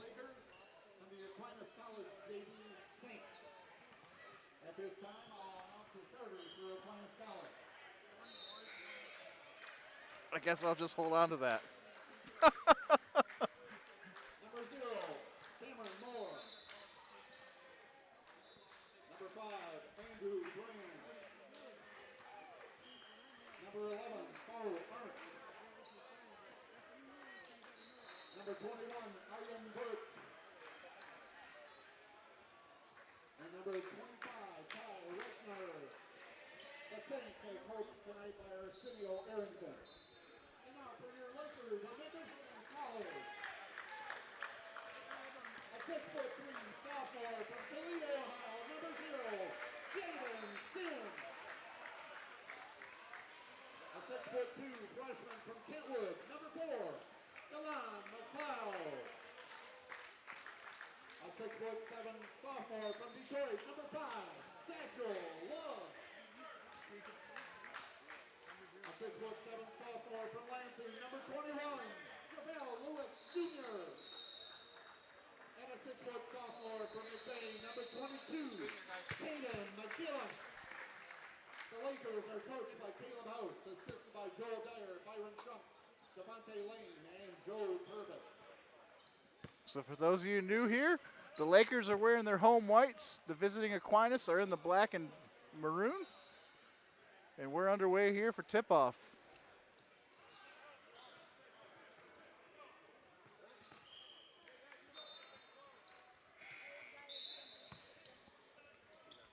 Sims, McLeod, Love, Lewis, and McGillis, your starting 5, as we are underway from Maury Courts. How about Caden McGillis getting the start?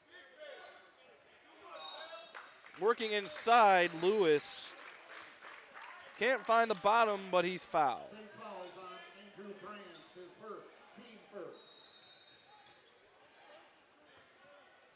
At the line for the Lakers, Javale Lewis, shooting 2. So Lewis to the line quickly here for the Lakers. As I forgot to load my score bug here. So I'm all sorts of confused and messed up already. That's a good start. Lovely start. Lewis makes the first, and he makes the second.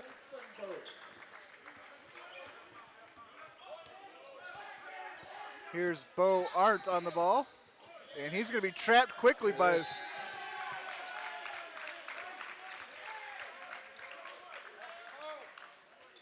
I think that is probably why Caden McGillis got the starting nod, is he is willing to put it all on the floor.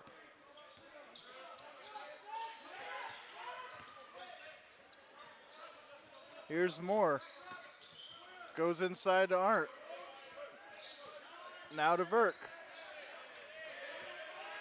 Verk tries to go off as well Lewis to go out of bounds, and Lewis dodge, avoids, evades it, and it's going to be Laker basketball.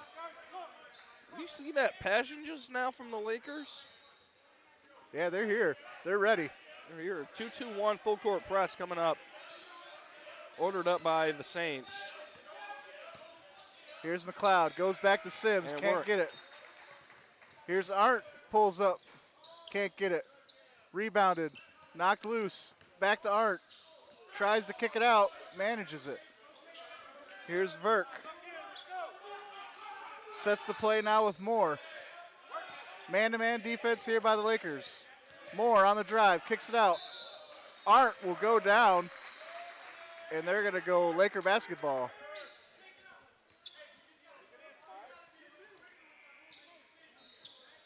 So full court pressure shown immediately here by Aquinas. And here's McLeod. Goes to Sims. Back to McLeod. Gets over the stripe, but he's trapped right away. Goes down sound to Love. McGillis now. Back to McLeod. McLeod on the drive. And he's going to get called with a travel. I will say that was some pretty good discipline from Satchel. Yeah. From Satch there. That, I mean, we've seen him shoot some threes that were questionable at best. That were questionable. And quite frankly, he probably could have made that shot right there, but instead he passed it, found McGillis, and tried to reset the offense. So good discipline there. Here's Moore now for the Saints.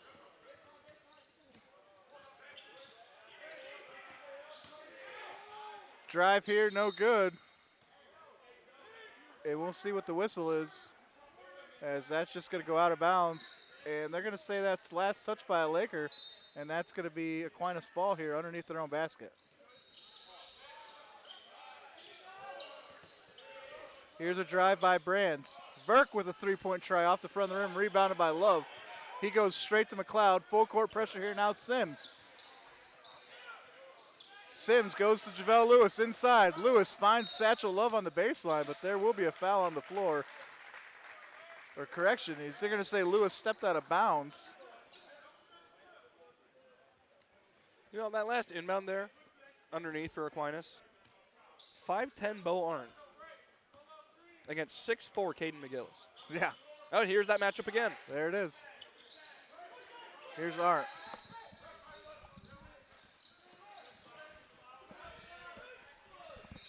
Double team, trapped on the baseline. Here's Brands now.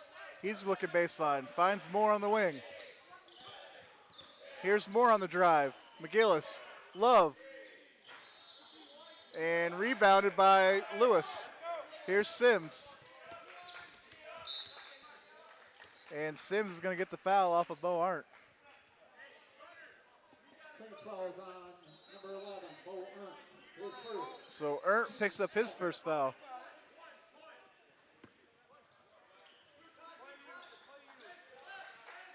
Here's Sims now for the Lakers.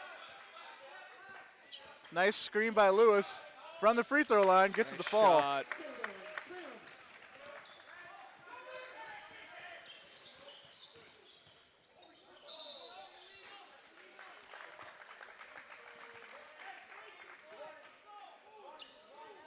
There's going to be a turnover there. Foul on the Saints, Aryan Burke, his third, team third. Aryan Vert picks up the foul for the Saints. Here's Sims. Full court pressure here shown by the Saints. Back to Sims. Goes up to JaVale Lewis. Lewis to Love. Love with the oop. Oh my heart! Nick, I was gonna lose my mind if he had slammed that. It was on his agenda, I'm sure. Here's Arndt with the drive into the bigs. And folks, I'm just throwing it out. It's kind of my flu game, if you will. Not necessarily the flu. I'm not feeling 100%. I would have lost my mind. I probably would have been done talking for the night. Which, you know what? I'm sure some of you would enjoy. Here's Verk now. Covered closely by Lewis. Knocked away by McGinnis to Sims. Here's Sims. And one. Very quickly. Well, not quickly. It's taken 4 minutes, but it's 8-0 here early goings for the Lakers. No, that's pretty quick. Just the way that they've done it, too. I mean, just working the basketball around, and then they're in transition. That shot no good. Rebounded by Lewis. Lewis goes up strong. Can't get it. Goes again. He'll get it on the third try. Hard.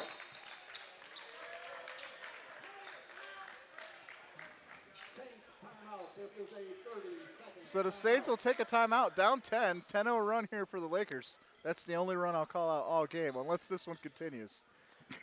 And again, it's smart. but at the same time, I mean, just the way that Mid-Michigan has gotten out and run. That's the thing. Again, we saw that a little bit against Alma, but it was a controlled run. It wasn't, we're just going to blow by you as fast as we can, then just turn it over and make it meaningless. Right. I'd say, I wonder if Aquinas is hurting themselves with the full court pressure. I wonder if they'd be better suited to just run back and set their half-court defense and maybe try to slow Mid-Michigan down that way instead of trying to force the full court on them. Well, here's the thing with that. I mean, one, it worked on that first possession, but, I mean, the tallest player on the roster does not have a number, so I don't believe he's playing, and that's Chase Rumler. Here's Ernst on a drive, finds Vink. Or Verk, excuse me. Blocked by Lewis. Here's McLeod. McLeod spins, finds Sims. Sims from way downtown. Oh, my. 13-0 run. But to go back to that point, Nick, I mean, the tallest guys playing are 6'3". For Aquinas. A lot of height for Mid-Michigan in that game. Yeah, that's, I mean, there are guards for Mid-Michigan that are taller than Aquinas' forwards, so. Nice shot there. 3-point shot there by Cameron Moore. And that officially ends any runs that I'll be talking about tonight. You guys see what I have to put up with? I'm just kidding. Here's Lewis with the flush.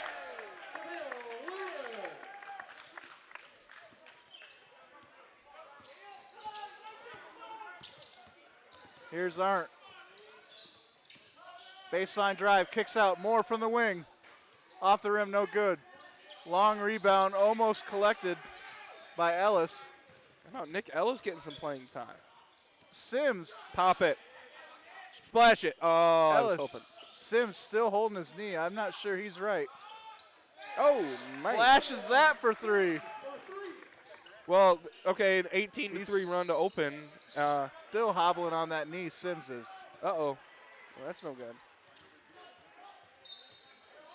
As that goes in for Aquinas.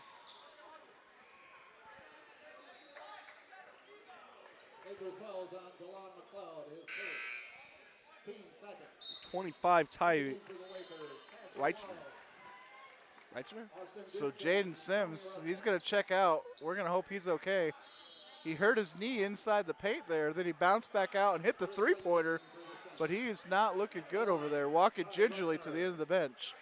Not sure if it's a foot or a knee. We'll find out. Hopefully he comes back into the ballgame. Meanwhile, number 25, Taylor Riker, on the free throw stripe, and he'll get it to go.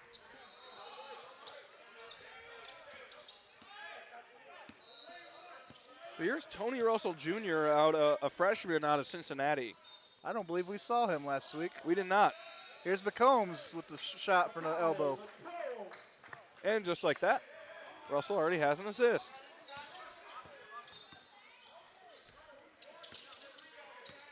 Nice defense from McCombs there. Man-to-man defense here by the Lakers. A roster. But what a move by number 15 there.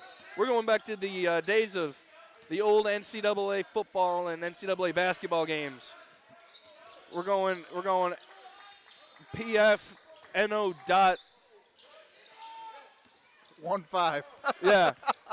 #15. Inside pass. Turns, looks, can't find nothing on the baseline. Nice defense by Ellis. Riker now covered closely by Gibson. Picked up now by Russell. Kicks it out to Moore. Top of the key for Wright. And he's going to double dribble. In the game for the Lakers, 7 Watts.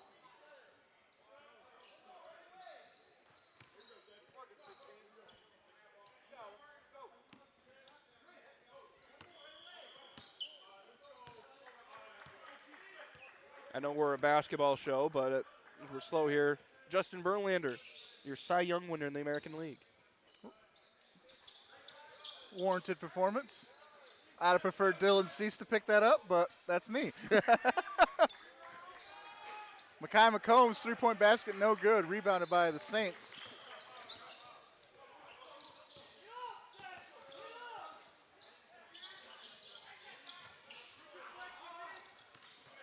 Sure, I'll make a lot of Tigers fans happy with that.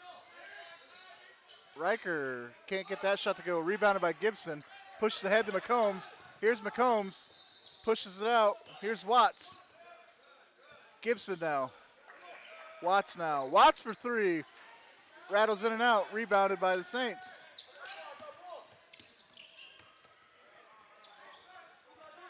I'm just going to throw it out there. Ty Reichner has, I think, the best shoes on the floor. Those gold kicks are pretty cool.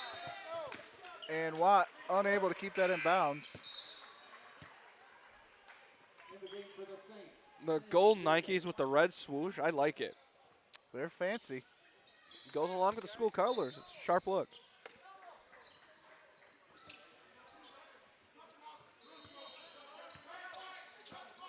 Here is Reichner now. Inside the 15 and blocked by Love, but he's probably fouled as well.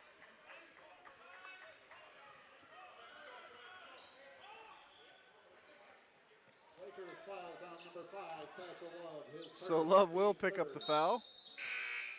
In the game for the Lakers, Cavell Lewis and Caden McGillis. For the Saints, Arjen Burke.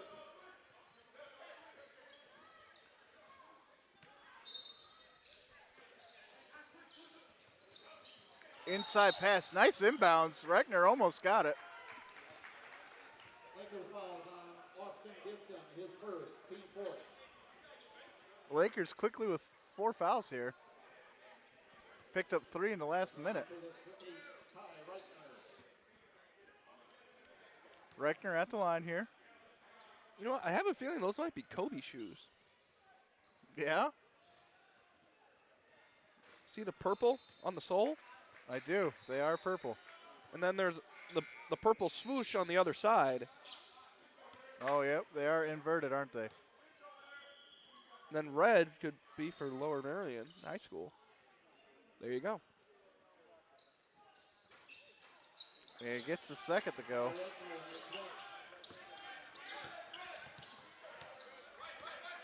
He's got 4 points early. Here's Watt. His drive. Kicks it out. McComb. Can't get it to go. Loose ball still. Collected by the Saints.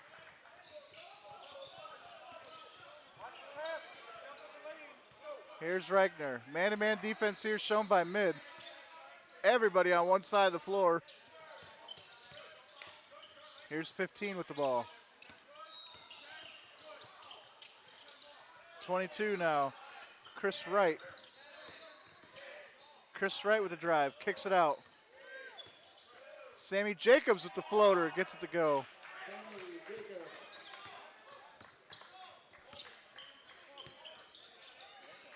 JaVale Lewis over to Makai McCombs. Back into Lewis, knocked away from behind by Chris Wright. Saints fouls on 22, Chris Wright, his first, team fifth. In the game for the Lakers, Jaden Sims. So Sims back on, so whatever happened, he must have got over. Must just been a Charlie horse in his foot or something, I'm assuming. Yeah, it looks like he might still be a little bit ginger on it, but I think he's going to be all right. He's got some nice kicks tonight. I dig the multicolored on both shoes. Yeah, he does. Who else was? Oh, dude, Devin Watts from mid. The baby blues with the white. Those are clean. Lewis can't get the scoop shot to go. Rebounded by the Saints. Here's Chris Wright now for the Aquinas.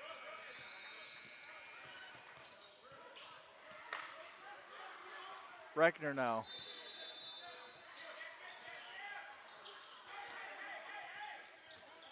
Gets around McGillis. Bucket won't count. Fouled on the floor. 10:25 remain here in the first half. Fouls on Caden McGillis, his second, team fifth. In the game for the Saints, Cole Arndt. So the smallest guy on the floor comes back in. Cole Arndt. Nice inbound pass to Chris Wright. Doesn't get it to go. Pushed ahead to Sims. Here's Sims on the break. Can't find Watts, can't find Lewis. And that will go out of bounds. It'll stay with the Lakers. For the Lakers, Nick Ellis. I like to see this here early. Caleb House able to utilize his bench. Yeah. Nick Ellis getting some minutes.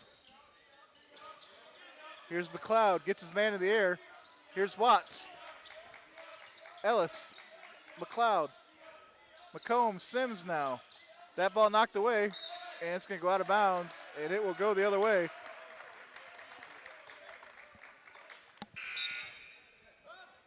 In the game for the Lakers, Asher Visman.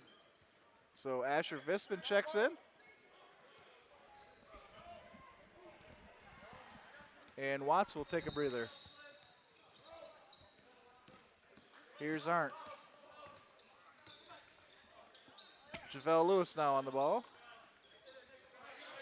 Arndt. Arndt drives. Goes to 15. 15 with the jump step held up by Visman. Three-point try, good. That's by number 2, Sammy Jacobs. For three.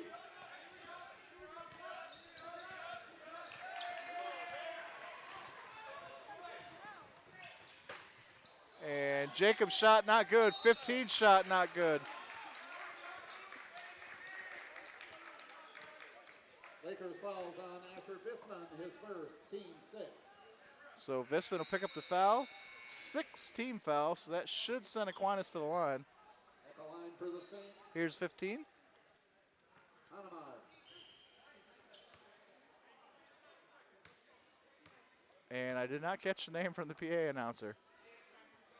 And he'll make the first. That was smooth. Well, I would mark it, but I don't know who you are, so. Just start a new column. Well, it's unfortunate. Well, I don't have any room, but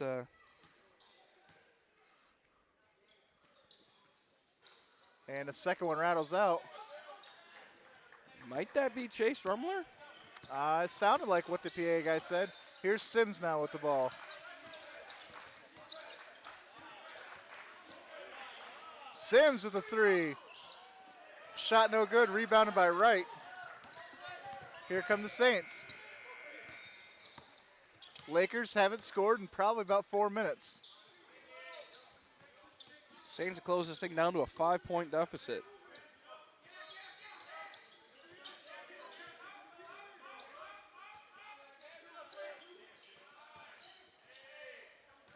Saints using all of the available shot clock. And Visman's going to pick up another foul. Fouls on Asher Visman, his second, team seventh. And it'll be a timeout called by mid, I think, as Coach House does not look particularly thrilled. For the Saints, Quentin Keesbaugh. Lakers timeout. This is a full timeout. So it is a timeout, and it is a full timeout. What have you seen so far here in the first half out of mid? It's almost been like it's 2 quarters. A tale of 2 quarters. The first 10 minutes or so, Mid-Michigan came out and played lights-out basketball, just like we saw against Alma. I agree. Very good. And then something switched. I don't know what it is, but they're not playing that same way. In fact, they're playing quite the antithesis or the of that. I don't know. Or the opposite? Well, hey, man. Hey, no problem. I get it. Yeah, hey, I'm trying to use my big boy words here. I'm a writer, all right? I'm not a speaker. I'm a writer, okay? Now, Aquinas has started to play a lot better here in the second half in these last couple of minutes here. Obviously, knocking it down from what was at one point, I believe, a 20-6 lead to 20-15, a little 7-0 run, maybe even a 9-0 run. Methodical, utilizing all the shot clock, controlling the pace of the game. That's what Aquinas has been doing. As this is Sammy Jacobs out of Lansing Catholic. Misses the first. According to the roster, he is undeclared for a major. Makes the second.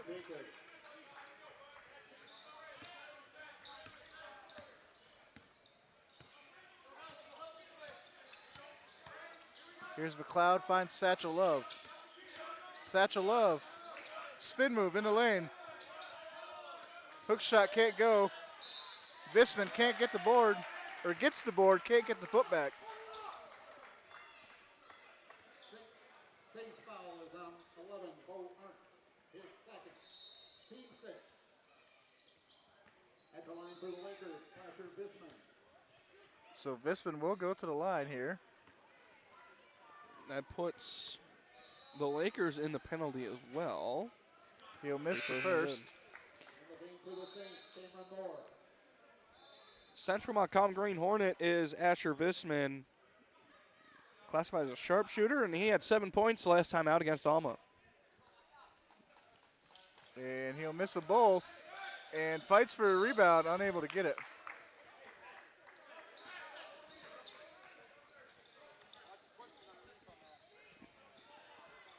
Would like to throw out there, Saturday's game against Community Christian was canceled. So the Lakers have not played since that win against Alma. Here's Sims covering Moore. Fights through the screen. Is Sisla. Back to Moore. Over to Jacobs. Here's Jacobs, the spin in the lane. His shot blocked, and they're going to call a foul. They're going to get Satch. So Satchel Love does pick up his second foul.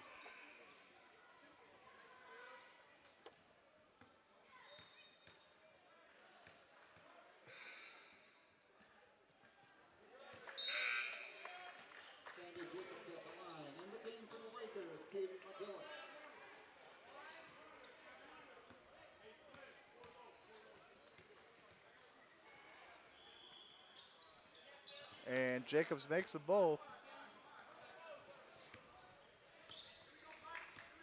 20-18 now, as the 20-6 Laker lead has evaporated.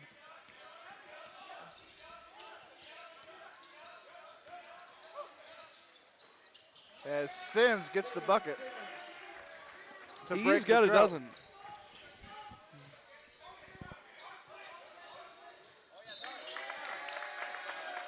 Very quick hands there by Jaden Sims.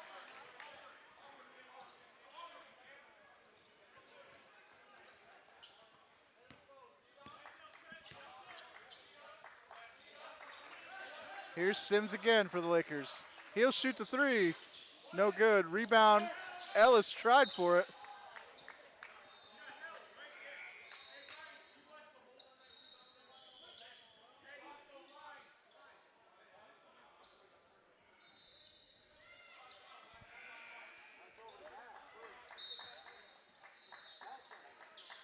Here's Ellis now. McGillis.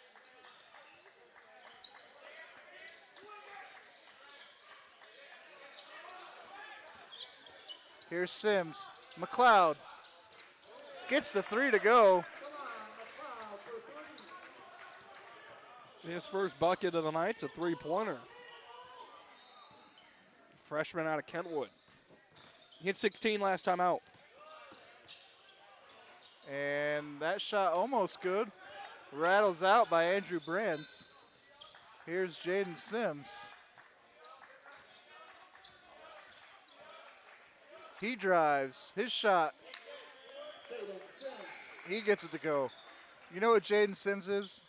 He's Noah Pruitt. Who's actually here in the crowd. Right, his brother plays for this Lakers squad. So it's like they lost one fancy guard and got another one.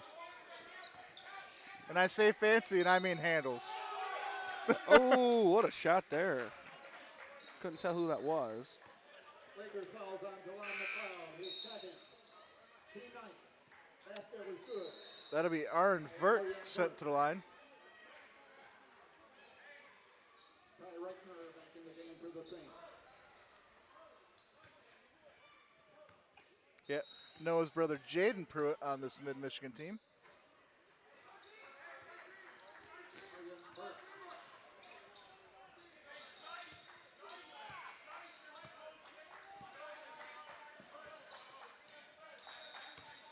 Here's McLeod for 3. Rattles it home. Seems like the Lakers maybe have woken up a little bit here. I think so. They saw the scoreboard and how close it was, and they said, no, okay, we're done messing around. We're going to slam on the gas pedal. And honestly, it's been Jaden Sims who's been the difference maker. Well, that's the thing is Sims can create for himself, but he can create for others, and that's the sign of a good guard. And he plays Gary Payton defense. Yeah, yes, he does.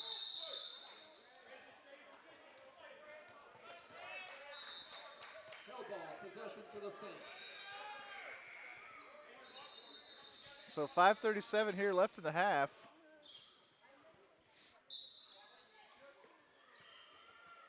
As that ball inbounded to Verk. He'll go baseline, shot short, rebounded by Ellis. Finds Sims. He's got McGillis in front of him. Finds McGillis, kicks it out. Ellis, McLeod, off the front of the rim. Ellis is there, and he can't get the putback, but he is fouled. Saints fouls on 21, Arjen Verk, his second. So Verk will pick up the foul.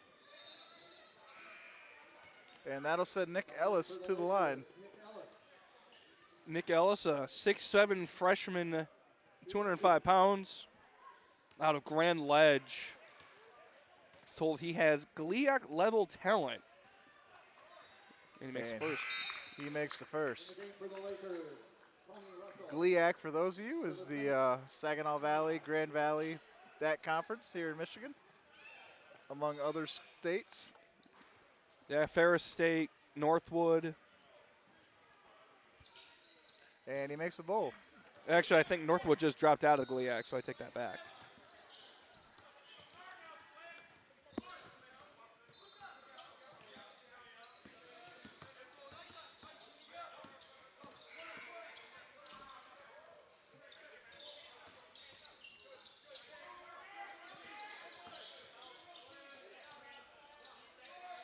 That shot short, no good.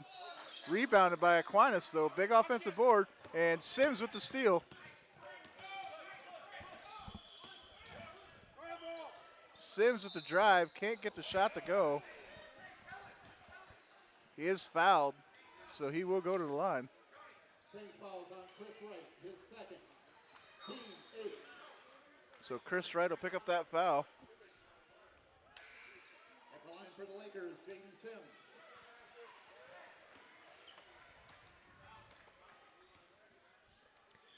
Jaden Sims, a 6'3", 150-pound sophomore guard, makes his first. Coming out of Toledo, a Siena Heights transfer. Kid's a stud, from what we've heard. 12 points against Alma last time out. splits his free throws. He's got 15.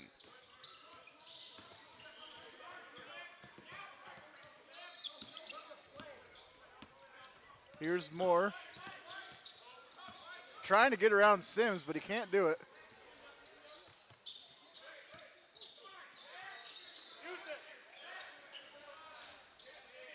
Inside baseline, and shot goes.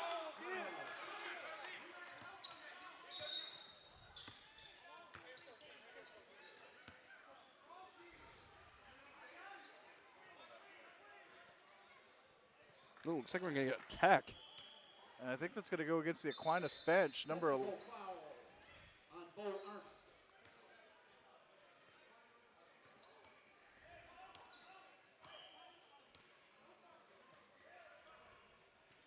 And Sims makes the first technical shot.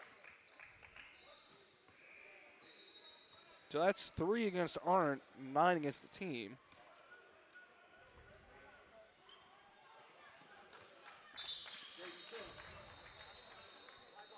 And Sims will make them both.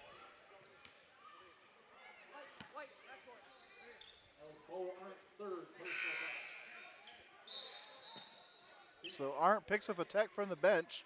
You don't see that very often.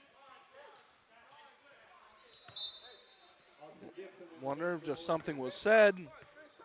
Well, he wasn't happy that there was no foul call down here at this end for Aquinas' big man. So he gets teed up for descent, essentially. And that ball goes out of bounds as Aquinas throw it away.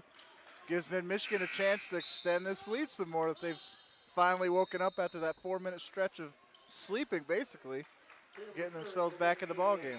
I will say sleeping would be kind of nice right now. No, I'm just kidding. No, this is it turned out to be a pretty interesting game. One that Mid is in control but not dominating quite yet. Here's Tony Russell Jr. at the top. Goes inside of JaVale Lewis. Can't handle the pass. That's unlike him. And blocked.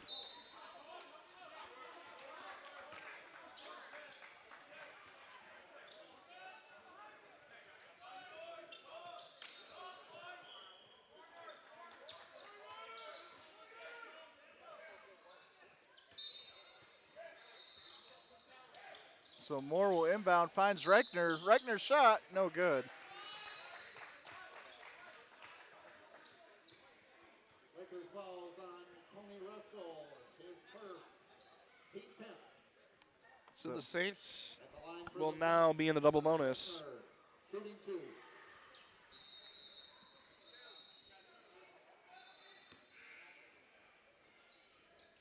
So Reichner now.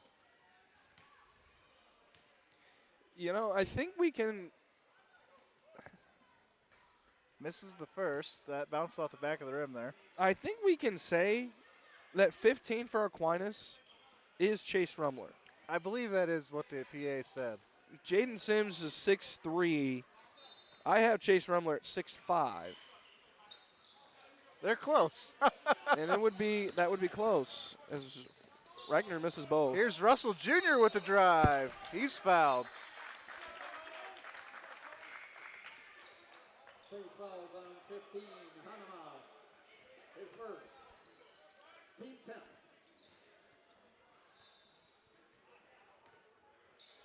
At the line for the Lakers, Tony Russell, shooting 2.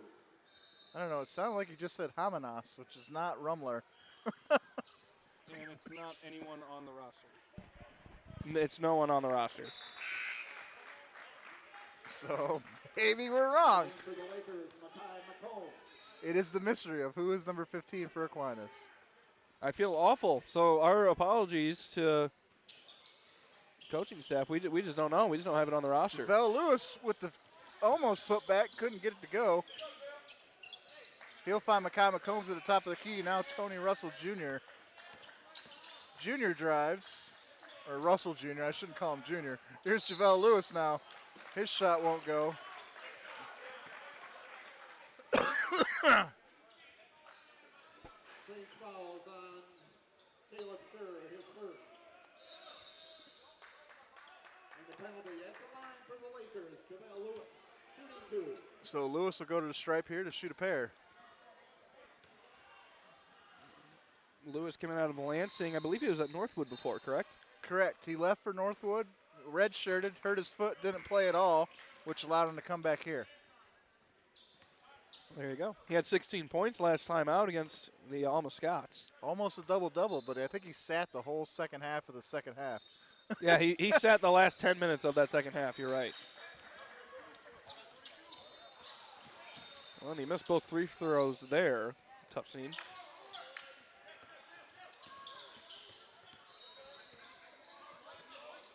We will get the name of number 15 at halftime, I assure you that. As he finishes with a flush down low. Here's Russell Jr., finds JaVale Lewis. Back to Sims. Sims, Satchel Love in the corner. He drives.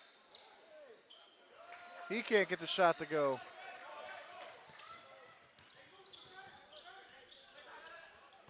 That ball almost thrown away, but Moore's there to collect it. He drives on Love.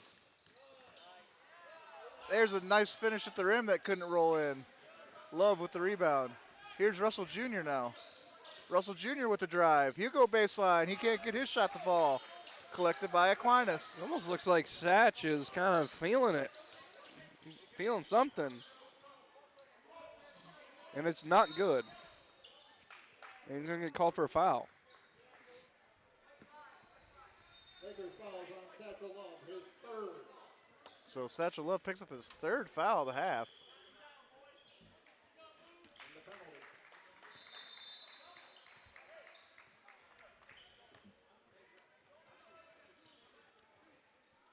Time out at the line for the Saints.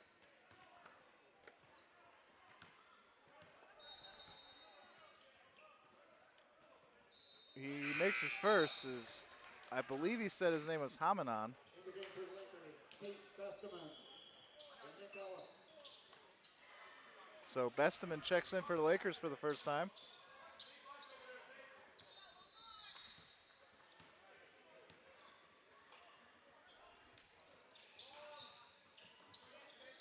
Nice rebound by Ellis, finds McCombs. Over to Sims. Here's Sims on the drive. And one. He gets the go and the bucket. Tatum Sims.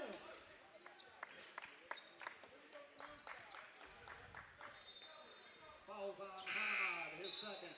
So Hamanad is what the PA just announced number 15 as. Andrew Brands in the game for the Saints.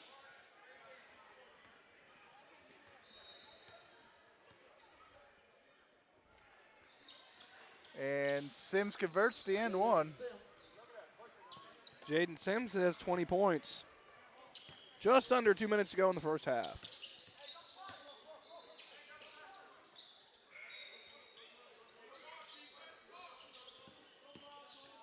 Here's Reichner. Finds Jacobs. Jacobs with the shot. Can't get it to go. Long rebound, still loose. Picked up by Jacobs. Jacobs goes underneath. Wright can't get it to fall. Rebounded by Besteman. Besteman, long pass ahead to Sims. Sims inside to Russell Jr. Russell Jr. gets the basket. That was beautiful transition basketball right there. Here's Jacobs now. Ball loose, picked up by Sims. Sims has got McCombs. McCombs back to Sims. Thought about it, couldn't finish it. Almost there.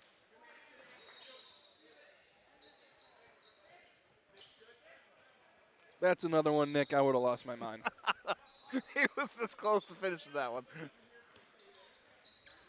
I wouldn't have blamed you.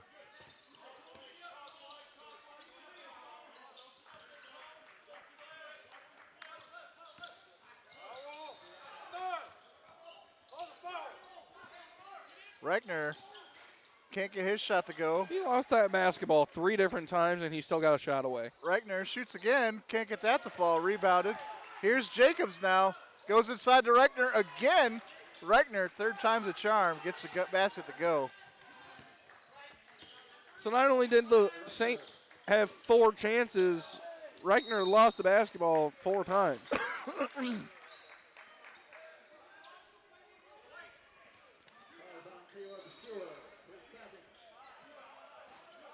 27 seconds left here.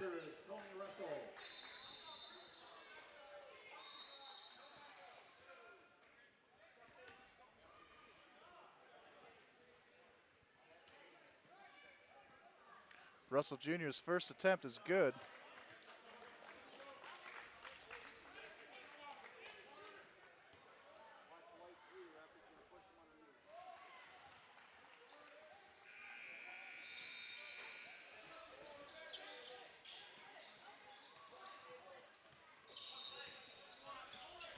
No shot clock here with 20 seconds remaining.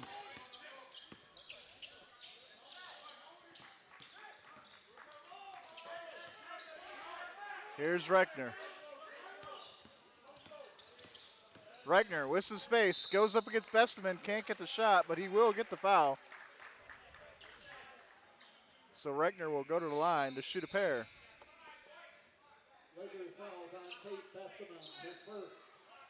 So Ty Reichner, 6'1", freshman guard out of Dexter, is a business administration major. Nick, I want you to guess how many business administration majors there are on this Aquinas Saints roster. You made me guess, I'm going to say a lot. 5. Higher. Higher than 5. Wow, a lot of business folks over there at Aquinas. 7. Right on the number, 7. Look at me go. By my count, there are at least 7. And then there's 2 business and sport management majors. As he makes the both. 5 seconds to go here. Russell Jr. with the runner in the lane. Wow. Hits it at the buzzer. So that'll be your first half. Lakers lead by 14, 44-30 over the visiting Aquinas Saints. What's your quick takeaways here from the first half? Once the score got a little bit too close for comfort there for Mid-Michigan, started to slam on the gas pedal and pulled it away the way that they kind of were I was kind of expecting them to, similar to the Alma game. But major kudos to Aquinas, never giving up in this thing. I mean, they came all the way back, brought it down to a 2-point game, and then Mid-Michigan just slammed on the gas pedal and away they go. So, and that gas pedal has a name, and his name is Jaden Sims. Exactly that. He's got 20 points at the break. We've got a good one here at Maury Courts. Yep. We'll be right back. Stick around. You're watching MAC TV.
Hello, my name is Judy.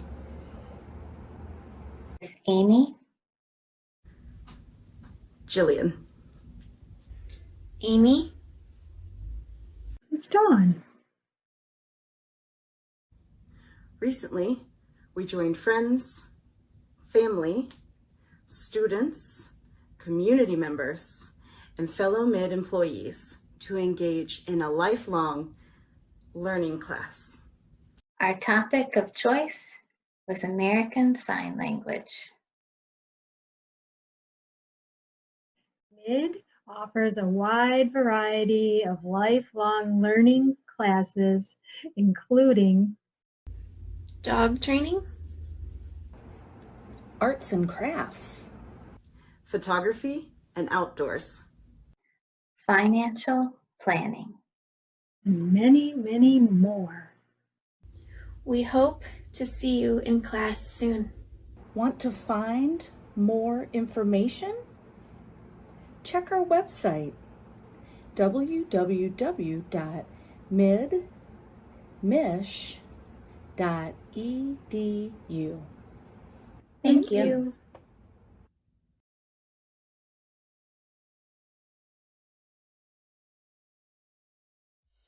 MAC TV Network is a local public access station that offers a variety of services, from in-studio interviews, wrestling, and so much more. We cover local concerts, sporting events, and activities around the community. Members of the community can come in and take a free workshop to learn anything from editing to camera work. Broadcasting on Charter Channels 187 and 191, serving Gratiot, Isabella, and Clare counties.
Welcome back for the second half here at Maury Courts between Mid-Michigan College and Aquinas College.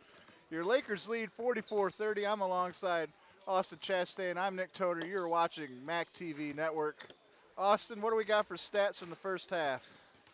The main stats that everyone wants to look at. Mid-Michigan's leading 44-30. That's the big one. Mid-Michigan shooting 41% from the field, 36% from the perimeter, and 59% from the free throw line. You'd like to see that number go up just a couple of notches. 10 of 17 from the stripe. Yeah, but 41 and 36 isn't bad from the floor. Right, exactly. And conversely, Aquinas is shooting 26% from the field and actually 33% from three, 2 of 6 from outside. The big numbers that I want to look at are the rebounding numbers. Both teams have 7 offensive rebounds through that first half, and I mean there were, I think, 4 just on that one possession here at the end of the first half for Aquinas. Yes. Mid-Michigan's leading that margin 19-18 in the rebound margin, so 12 defensive rebounds for the Lakers and 11 for the Saints. That's one of my biggest keys is you have to keep working the offensive glass. Both teams, really. The team that can find if Aquinas can find a way to start making some improvement on that offensive glass and maybe start out-rebounding Mid-Michigan, which is a tough task given the length that Mid-Michigan has, but if Aquinas can find a way to do it, this could get rather interesting. Keep working. For mid, you got to keep working the defense. Like I said, Aquinas shooting just 26% from the field. And remember your fundamentals. The Lakers had 8 turnovers in the first half. Aquinas had 9. So if you're mid, you'd like to keep that number around 12 to 14 by the end of the game. You know, that almost feels more impressive to me, knowing that we're even on rebounds, we're even on turnovers, we're even on the offensive end, and yet we're up 44-30. So I feel like that puts mid in a really good spot overall. Well, they've just been shooting the basketball. Yeah, and you're absolutely right. Man, mid's just been shooting the basketball just really, really well. Mid-range, predominantly.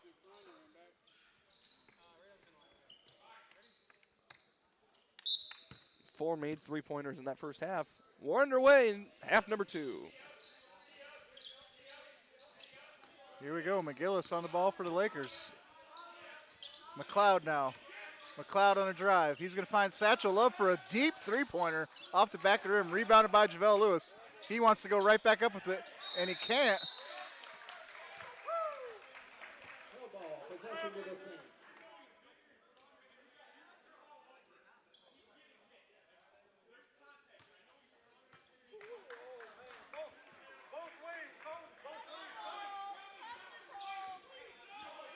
Here's Ernst.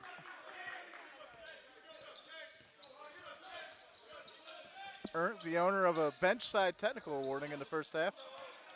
Here's Reichner. Verk with a 3. Off the back of the rim, rebounded by McLeod. He pushes ahead to McGillis. McGillis now. He'll go around Ernst. Gets trapped, and we'll see what the call is here. So some added defensive intensity for the Saints here to open up the second half. Same starting 5 for Mid-Michigan. Starting the second half, Sims, McLeod, Love, Lewis, and McGillis. Here's Ernst. Goes inside the vert, can't find it, ends up finding off the deflection. Here's Ernst. Go look at a drive on McGillis. Man-to-man defense here by the Lakers. Here's Reichner now, working on McLeod. He'll spin, almost loses it to McGillis, and then he will get called for the travel as he pivoted one too many times. And it's the same starting 5, actually, for the Saints in Arndt, Brands, Moore, Reichner, and Verk. Here's Jaden Sims now. Back to McLeod, back to Sims. Full court pressure again by Aquinas. This did not work out for them well in the first half when they came out with a full court look. Here's McLeod. McLeod on the drive. He'll get the runner to go in the lane.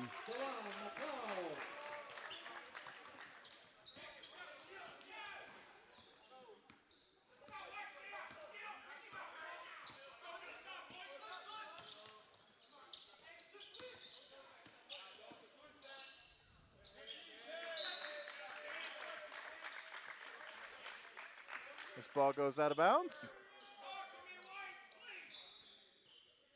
It's going to stay with Aquinas.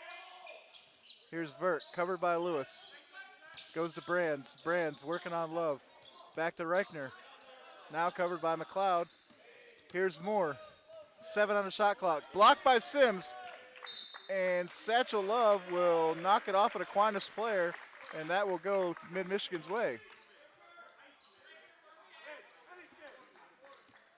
Here's Sims. McLeod. Back to JaVale Lewis. McGillis for 3. Gets them all. Here's Art, pushes ahead to Vert quickly. Those are McGillis' first points of the night. Good shot there. Here's Brands on the drive. Vert for 3. He'll answer with his own. And a timeout called.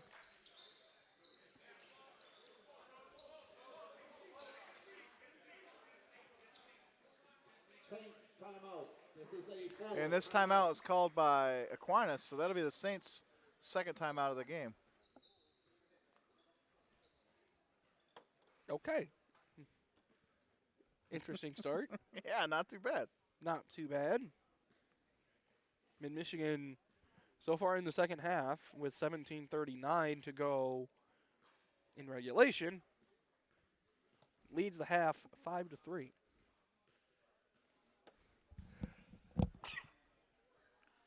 So 17:39 here to go.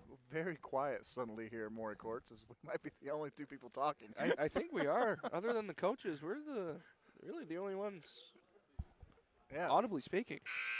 It's kind of unnerving. It's a little unsettling. Makes me want to whisper. I want to whisper now. But we can't because who knows who just heard that. Hopefully no one. Right.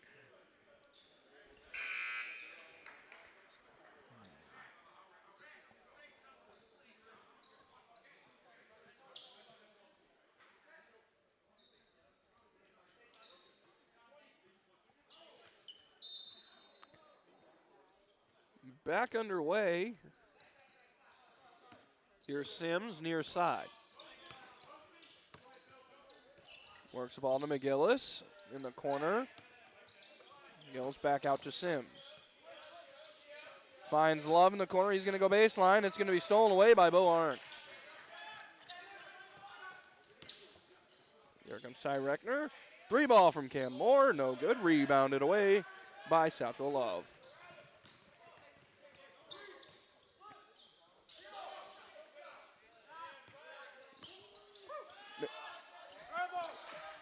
McGillis thought about taking a 3.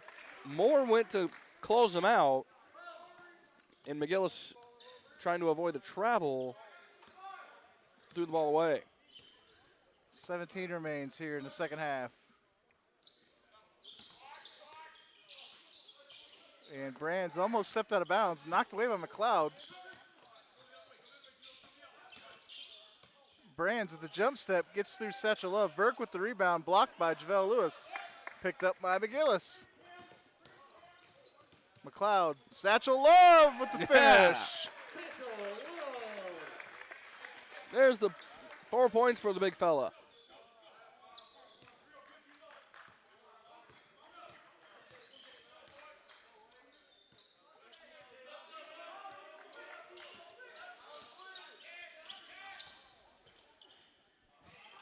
And nice shot by Regner, but he fell hard on the floor.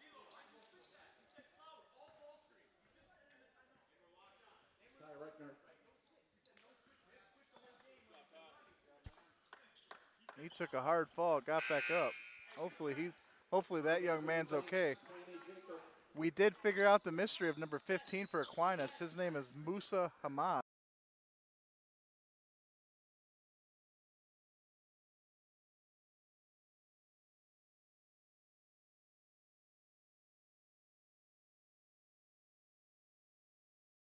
Musa Hamad with a tough finish.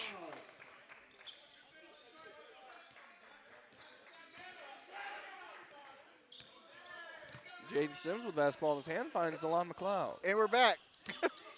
And we got the stream back. McGillis No good. Nice tough rebound there from Bo Arndt.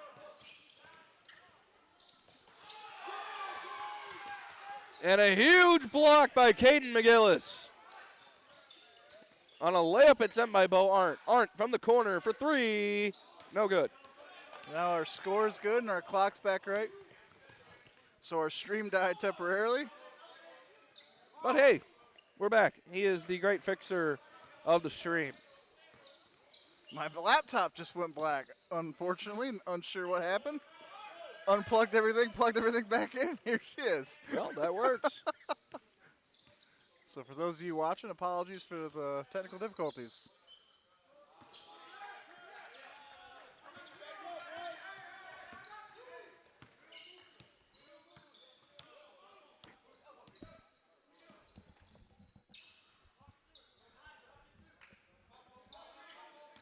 Here's Reichner now. Knocked away by McGillis. Still with McGillis. And McGillis with the finish. He wanted so bad to dunk that, and he almost did. Just about an inch short. Needed one more step. One more dribble, and that's Dunk City.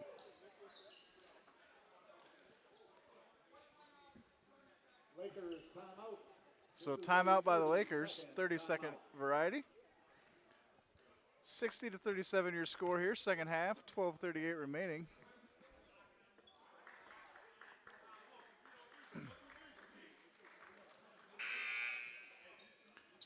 If you're just joining us, it's really been all Lakers for the most part of this ball game. It really has. I mean, except for that about 4 to 5 minute stretch in the middle of the first half where,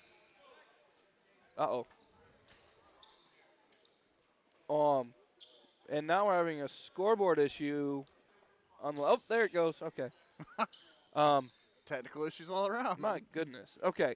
What was it? That 4 to 5 minute stretch where the Saints actually brought it down to a 2-point game. Had themselves an opportunity to really make this game different, but from there. Wright makes the drive, finishes, gets the foul. He'll go to the line for one more. Lakers fouls on McCombs, his first, team second. Basket was good by Chris Wright. So Wright here with a chance to cut the lead to 20. And he does. 6'3" junior guard makes good on the old-fashioned three-pointer. Here's Nick Ellis for three. Just off the back of the rim, no good. Rebounded by Hamad. Here's Brands to Wright. Wright looking for Hamad, can't find him. He's going to drive baseline. Now picks up his dribble, he's trapped. Finds Hamad with a nice pass and blocked by Beston, but I believe he's fouled underneath by Gibson. It's tough underneath, but Austin Gibson's going to come up with a foul. Austin Gibson, his second, team third. So third team foul for the Lakers here in the second half. At the line for the Saints, Musa Hamad. Hamad here to shoot a pair.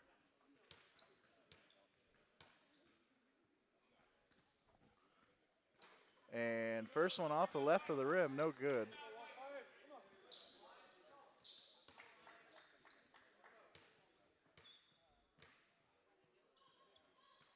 And the second one off the front, but rattles home.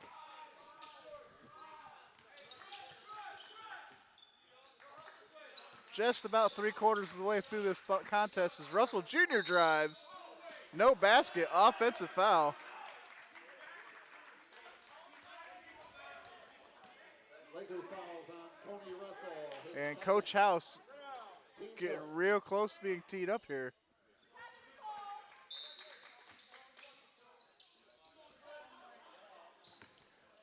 He's been disagreeing with the officials all night, and I think we'll end up seeing him get a technical. You know what? I'm just gonna say no. He might.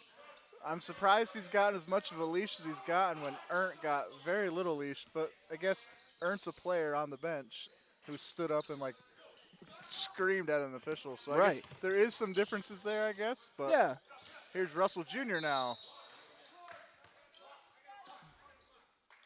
And he'll be fouled going to the line, and he'll go to the line to shoot too. Saints fouls on Andrew Brams, his second. Team first. So first team foul for Aquinas here in the second half. For the Lakers, Tony Russell, shooting 2. Here's Tony Russell, freshman guard out of Cincinnati.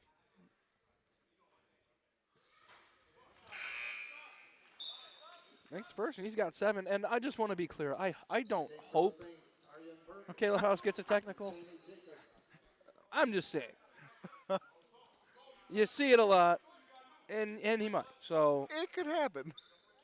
It could happen. So Coach House, I respect you. Hopefully it's not disrespectful. As that ball rattles around and comes out, Nick Ellis fighting for the rebound. Saints fouls on Aryan Burke, his third. Team second.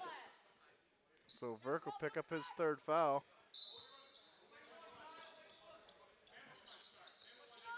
Here's Besteman. Here's McCombs. Goes inside to Ellis. Ellis will turn and shoot for the baseline. He'll get it to go.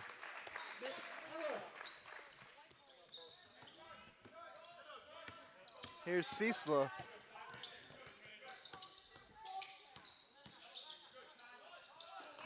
Here's Hamad now on the wing. Verk drives baseline. Jump step. Runner in the lane. No good. Hamad with the second chance, and he'll get it to fall. Mr. Hamad having himself a nice game.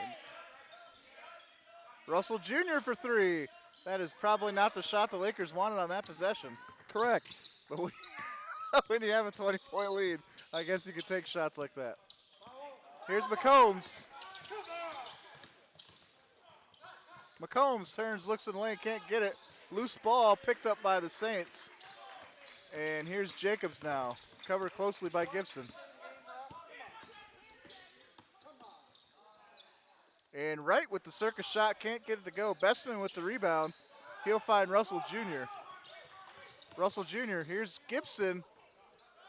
Pump fake for 3, no good. Rebounded by Chris Wright. Or correction, that's not Chris Wright.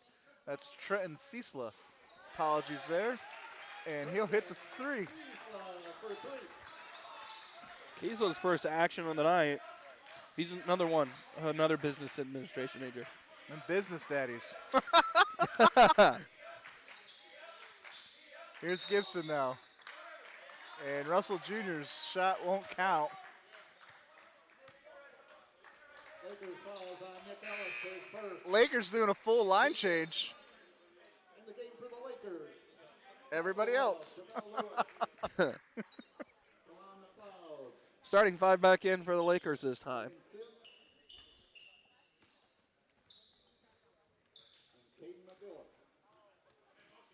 Aquinas looking to save some time on the clock, letting the ball roll here with 9:30 remains. Here's Wright into Hamad. Hamad's going to turn, pick up his dribble, gives away to Jacobs now. Jacobs thought about a 3, goes back inside to Hamad. Hamad working on JaVale Lewis. Hamad puts on the floor, turns baseline, shot high off the glass, doesn't go. Rebound by Wright, second chance doesn't go. And here's Wright for a 3, that'll fall short. JaVale Lewis to Sims, Sims ahead to Love, and Love with the dunk. That was phenomenal. That was very fast transition there by the Lakers. Here's Ciesla. Verk.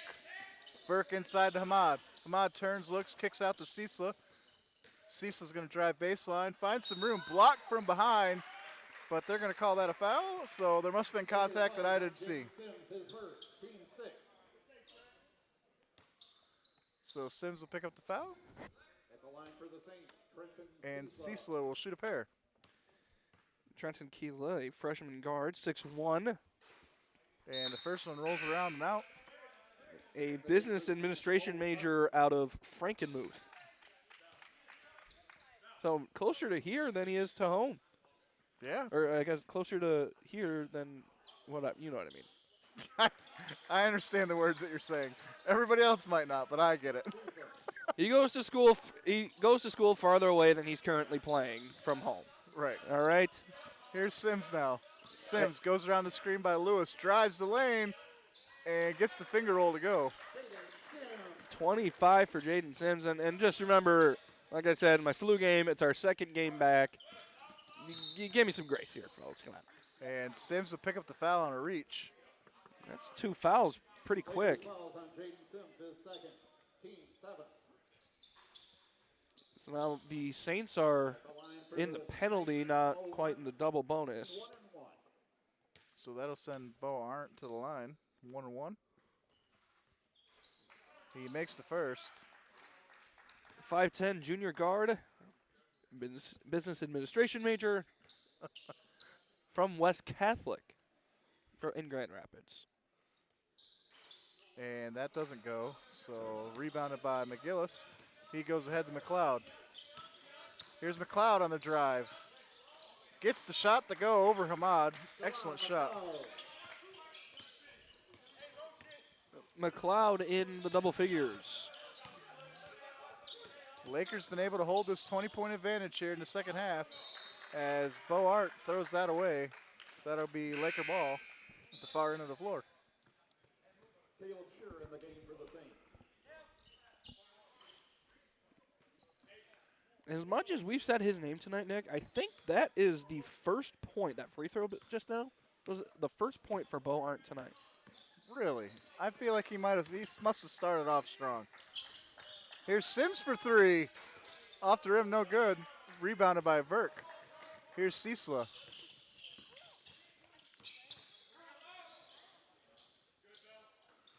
Cecila finds Arndt. Arndt has the ball knocked away by Sims.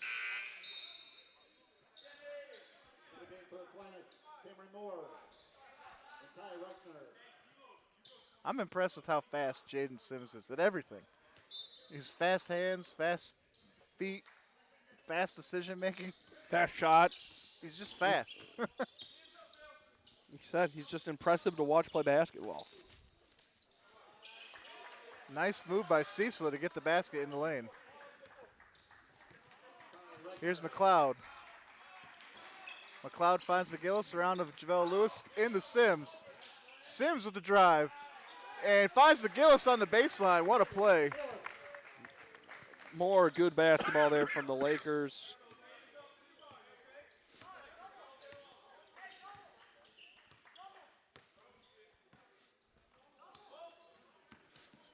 Not quite as high scoring as I kind of thought it was going to be, but still a good game. Here's more. I don't have a 12 on my roster, so maybe we have another mystery player. Here's more for 3. Off the rim, no good. Rebounded by Verk. Second chance effort. Can't get it to go. Rebounded by JaVale Lewis. He finds McLeod. You don't have a 12 either, so unsure who 12 is now.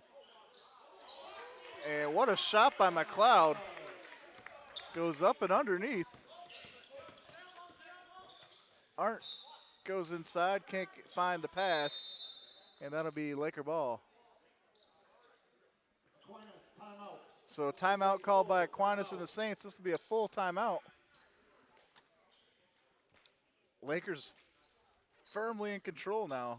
I mean, the lead hasn't really grown. I mean, it's 23. It's been floating anywhere from 18 to 23 this whole second half, but they've been firmly ahead the whole time. And they really have. And they, like I said, they've played in control. They haven't dominated this game necessarily, but they've played in control. They're at that fine line, Mid-Michigan is, where you're not playing to not lose, but you're not quite playing to win. You know what I mean? Like, you know, sometimes teams say that, or you kind of hear that cliche in sports, like, oh, you're up big, so you can just kind of coast. Mid-Michigan isn't coasting, but it's not quite pushing. It's not quite pushing that lead out. Yeah, I guess you could say they've built their lead. Now they're just kind of chugging along, maintaining the pressure, maintaining what they've got. Right, they're doing exactly what got them there. And I'm not being. I hope that doesn't come off as critical for Mid-Michigan at all,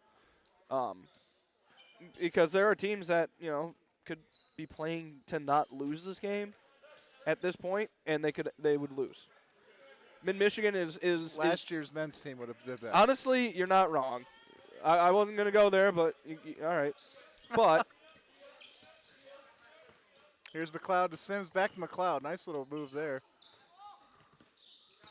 Here's Sims with the runner in the lane. Oh, my God, he is so good. 27. But stuff like that, that's exactly what built the lead, and they keep doing that. So follow along with it. Just keep doing it. Here's Regner going around the screen. Finds Verk on the pick and roll. And Verk gets the shot to go. Here's Sims ahead to Love. Love finds McLeod. Long three-point try. Off the front of the rim, no good. Picked up by Verk. Here's 12 with the spin in the lane. Blocked by Lewis. Picked up by McGillis. And oh my God! Finish! There it is. 8 points for Satchel Love. An incredible assist for Jaden Sims. Here's Verk. Can't get it to go. His shot falls. Good shot there. So that's points 2 and 3 for Bo Arndt. Here's Sims now. He'll get that shot to fall. Make that 29 points for Jaden Sims. JaVale Lewis now. McGillis for three. Can't get it to fall. Lewis Sims with the rebound. Lewis underneath. Nice. What a move. That's a dozen for Lewis.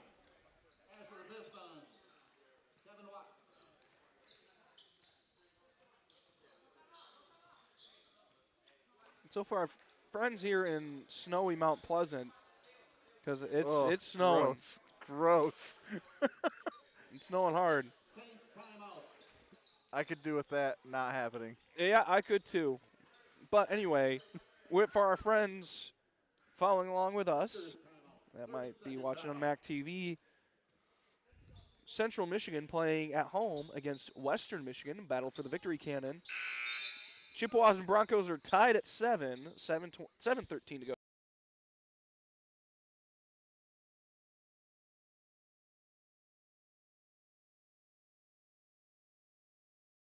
Bills-Browns game this weekend is supposed to be forecasted at 2 feet of snow. Dude, I heard 6 feet. Jesus. It just comes more and more. Screw it. Let's throw 10 feet. Why not? Whew. Make it an absolute disaster. Here's Cecil over to right. Right, looking for Jacobs, doesn't find him. Gives way to 12. And that's a travel for Cecil.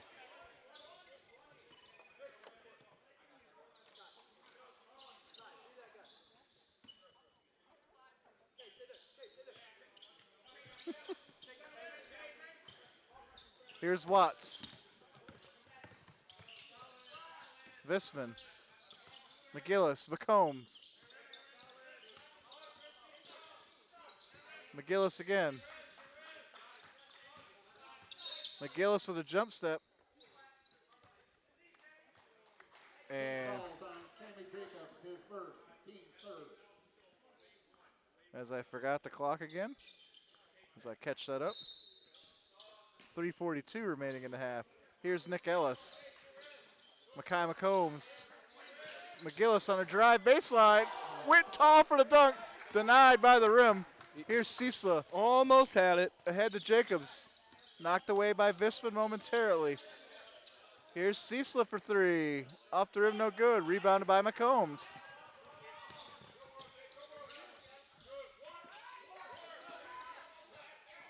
Here's Ellis down low. He'll be fouled. He'll go to the line to shoot a pair.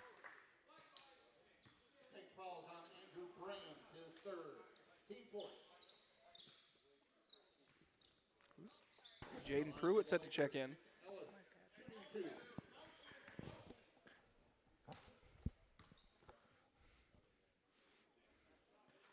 Here's Ellis's first.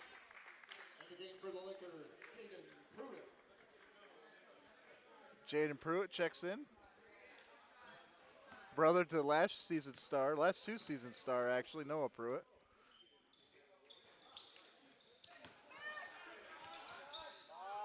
McCombs with the rebound, can't get it to finish. Ball's on the floor, Jacobs.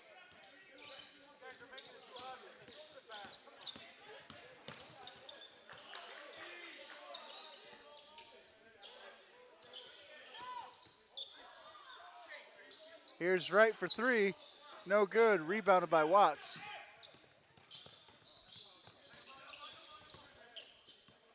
Here comes Watts. McCombs, and McCombs travels.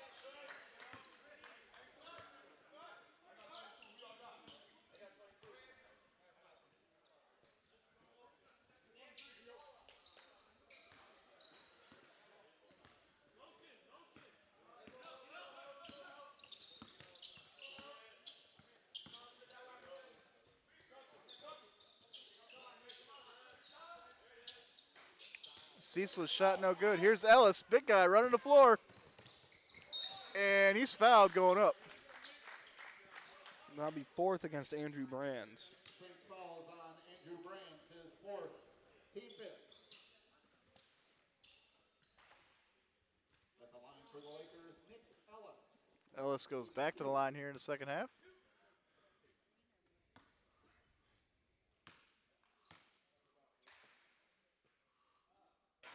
Misses the first. You know what part of the quiet is here, Nick? We're past closing time here. We have shut down Maury Courts. Look at us go. They shut down at 9 here? I was going to get a gym membership, but I don't know about that now. I like to work out late when there's nobody around. Right, exactly. I don't want people to see me do that. No thanks. Yeah, we close down because normally in timeouts and stoppages you hear the dribbling and all that, but this game started at 7:30. Here's Jacobs. Ran a little long. I mean, we're closing in on, we're just past 9. Here's Cecil. Jacobs now. Jacobs, his shot up off the rim, no good. Jacobs with the rebound. Second chance blocked by Besteman. Here's Visman. Visman for three off the rim. Collected by Wright. Wright pushes ahead to number 12. Let's see if I got him on the roster. We do not. My guess is that is Chase Rumler. Here's Cecil. He runs baseline. He'll get the basket to go.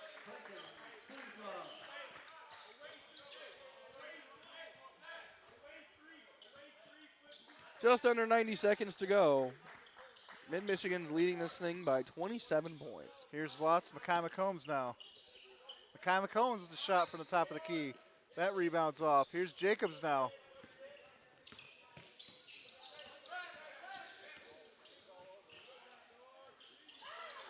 Nice finish by Chris Wright. 58 seconds to go here now. Visman for three from the corner. That shot no good.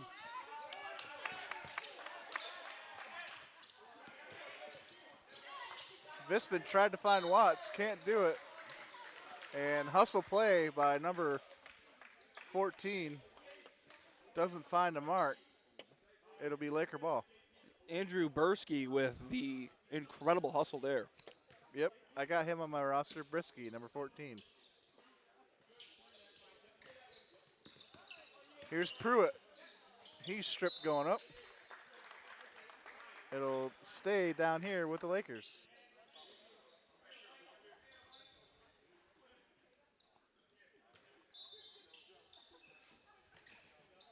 Here's Besteman now. His pass thrown away, picked up by Wright. Wright looking for help. Finds 12, jump shot, and gets it to go.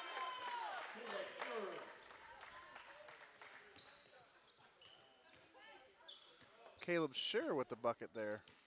So Caleb Scher wearing number 12, not number 33. So that'll do it. Aquinas next plays tomorrow. They'll play 3 games in 3 nights. They host Cornerstone tomorrow night. Mid-Michigan, as the buzzer sounds, Mid-Michigan will host Lansing Community College on Tuesday night, 7:30. We'll have it for you live here on MAC TV. Yes, we will. Final score, 83-60. Mid-Michigan earns its 2nd victory in a row and moves to 2-2 on the season. Aquinas falls to 0-3. Hopefully, if you stick around, we'll have Coach House this time. We will have Coach House. I am going to go get him from the locker room.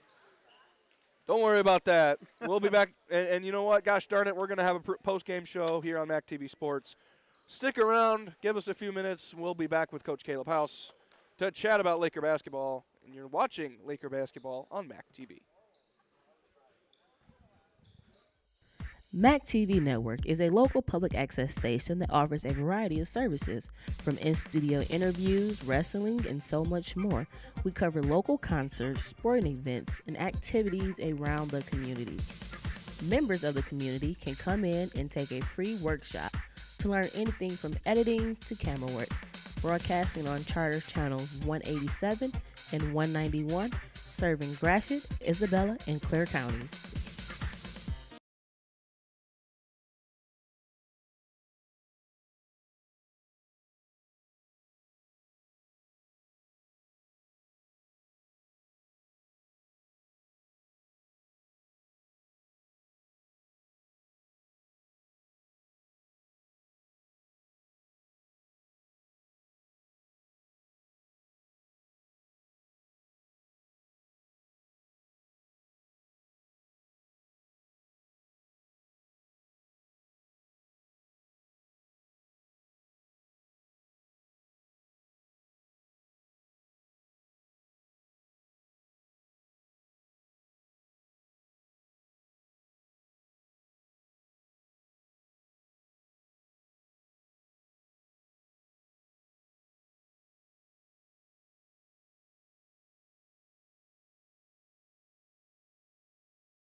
Hello and welcome back to Maury Courts here in Mount Pleasant. I'm Austin Chastain from MAC TV alongside Mid-Michigan men's basketball head coach Caleb House after an 83-60 win over the Aquinas JV Saints. And Caleb, this was a good one pretty much all the way throughout.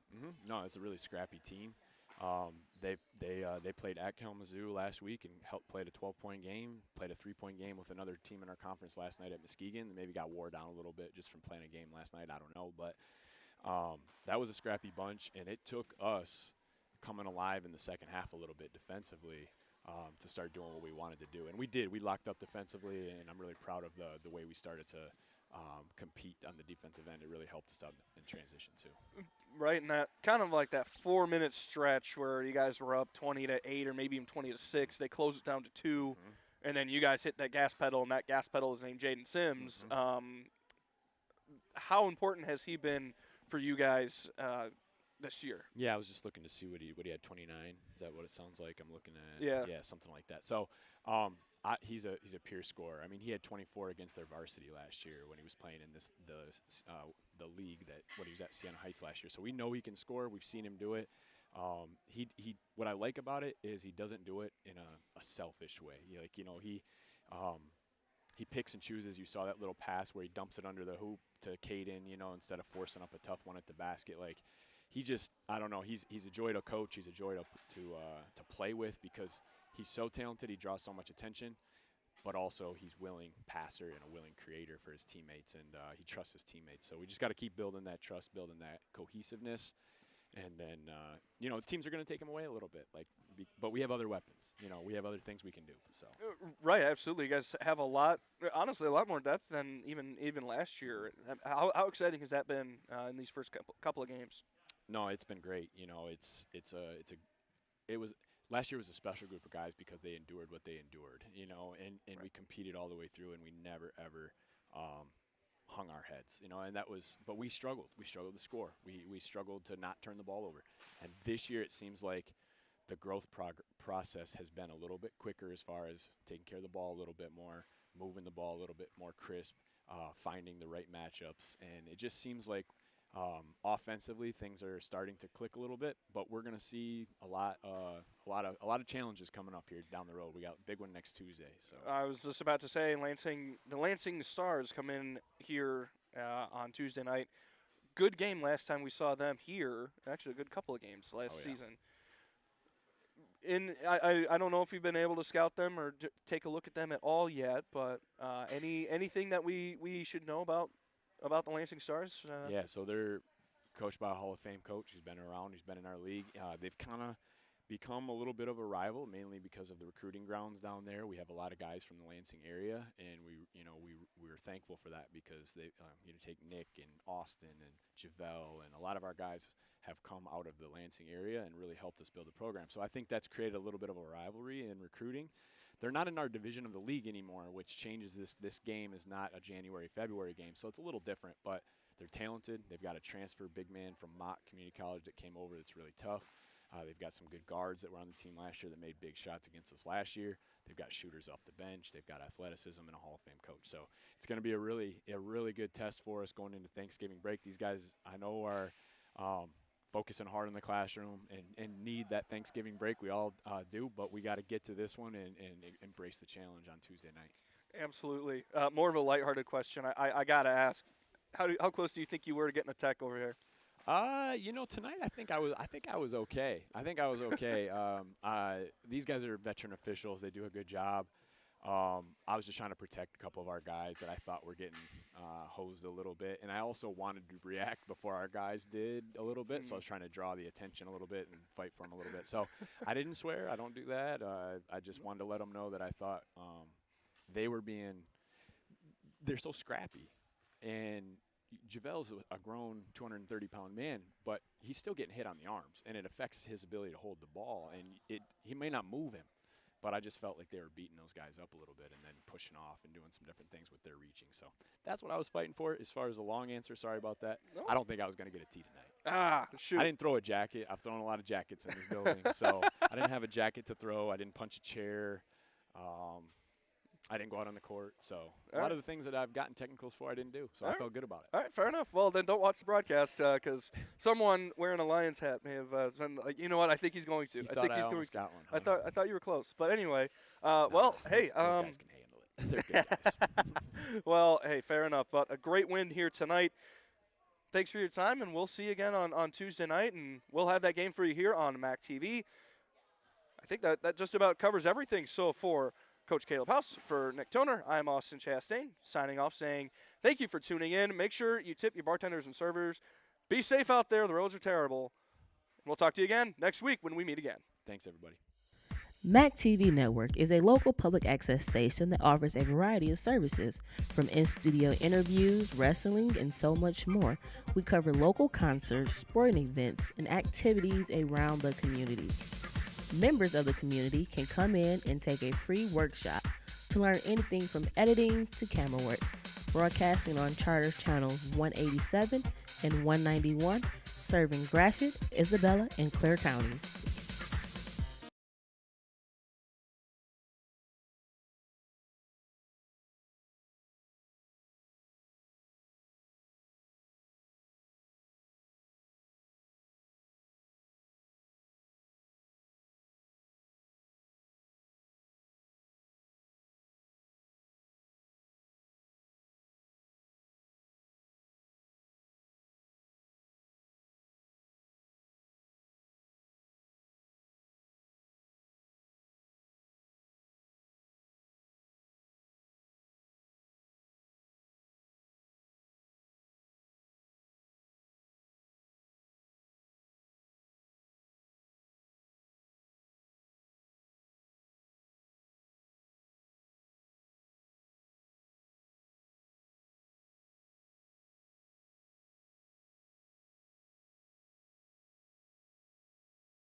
I signed up for the Laker Distinction Scholarship because I knew I wanted to go to mid right away anyways. I knew that I wanted to get through college debt-free or as close to debt-free as possible. Because I had some classmates who were a couple years older than me that had won it, and they had a really positive experience at mid. And provided me the perfect path to get my associate's degree here at Mid-Michigan College and begin the rest of my college journey.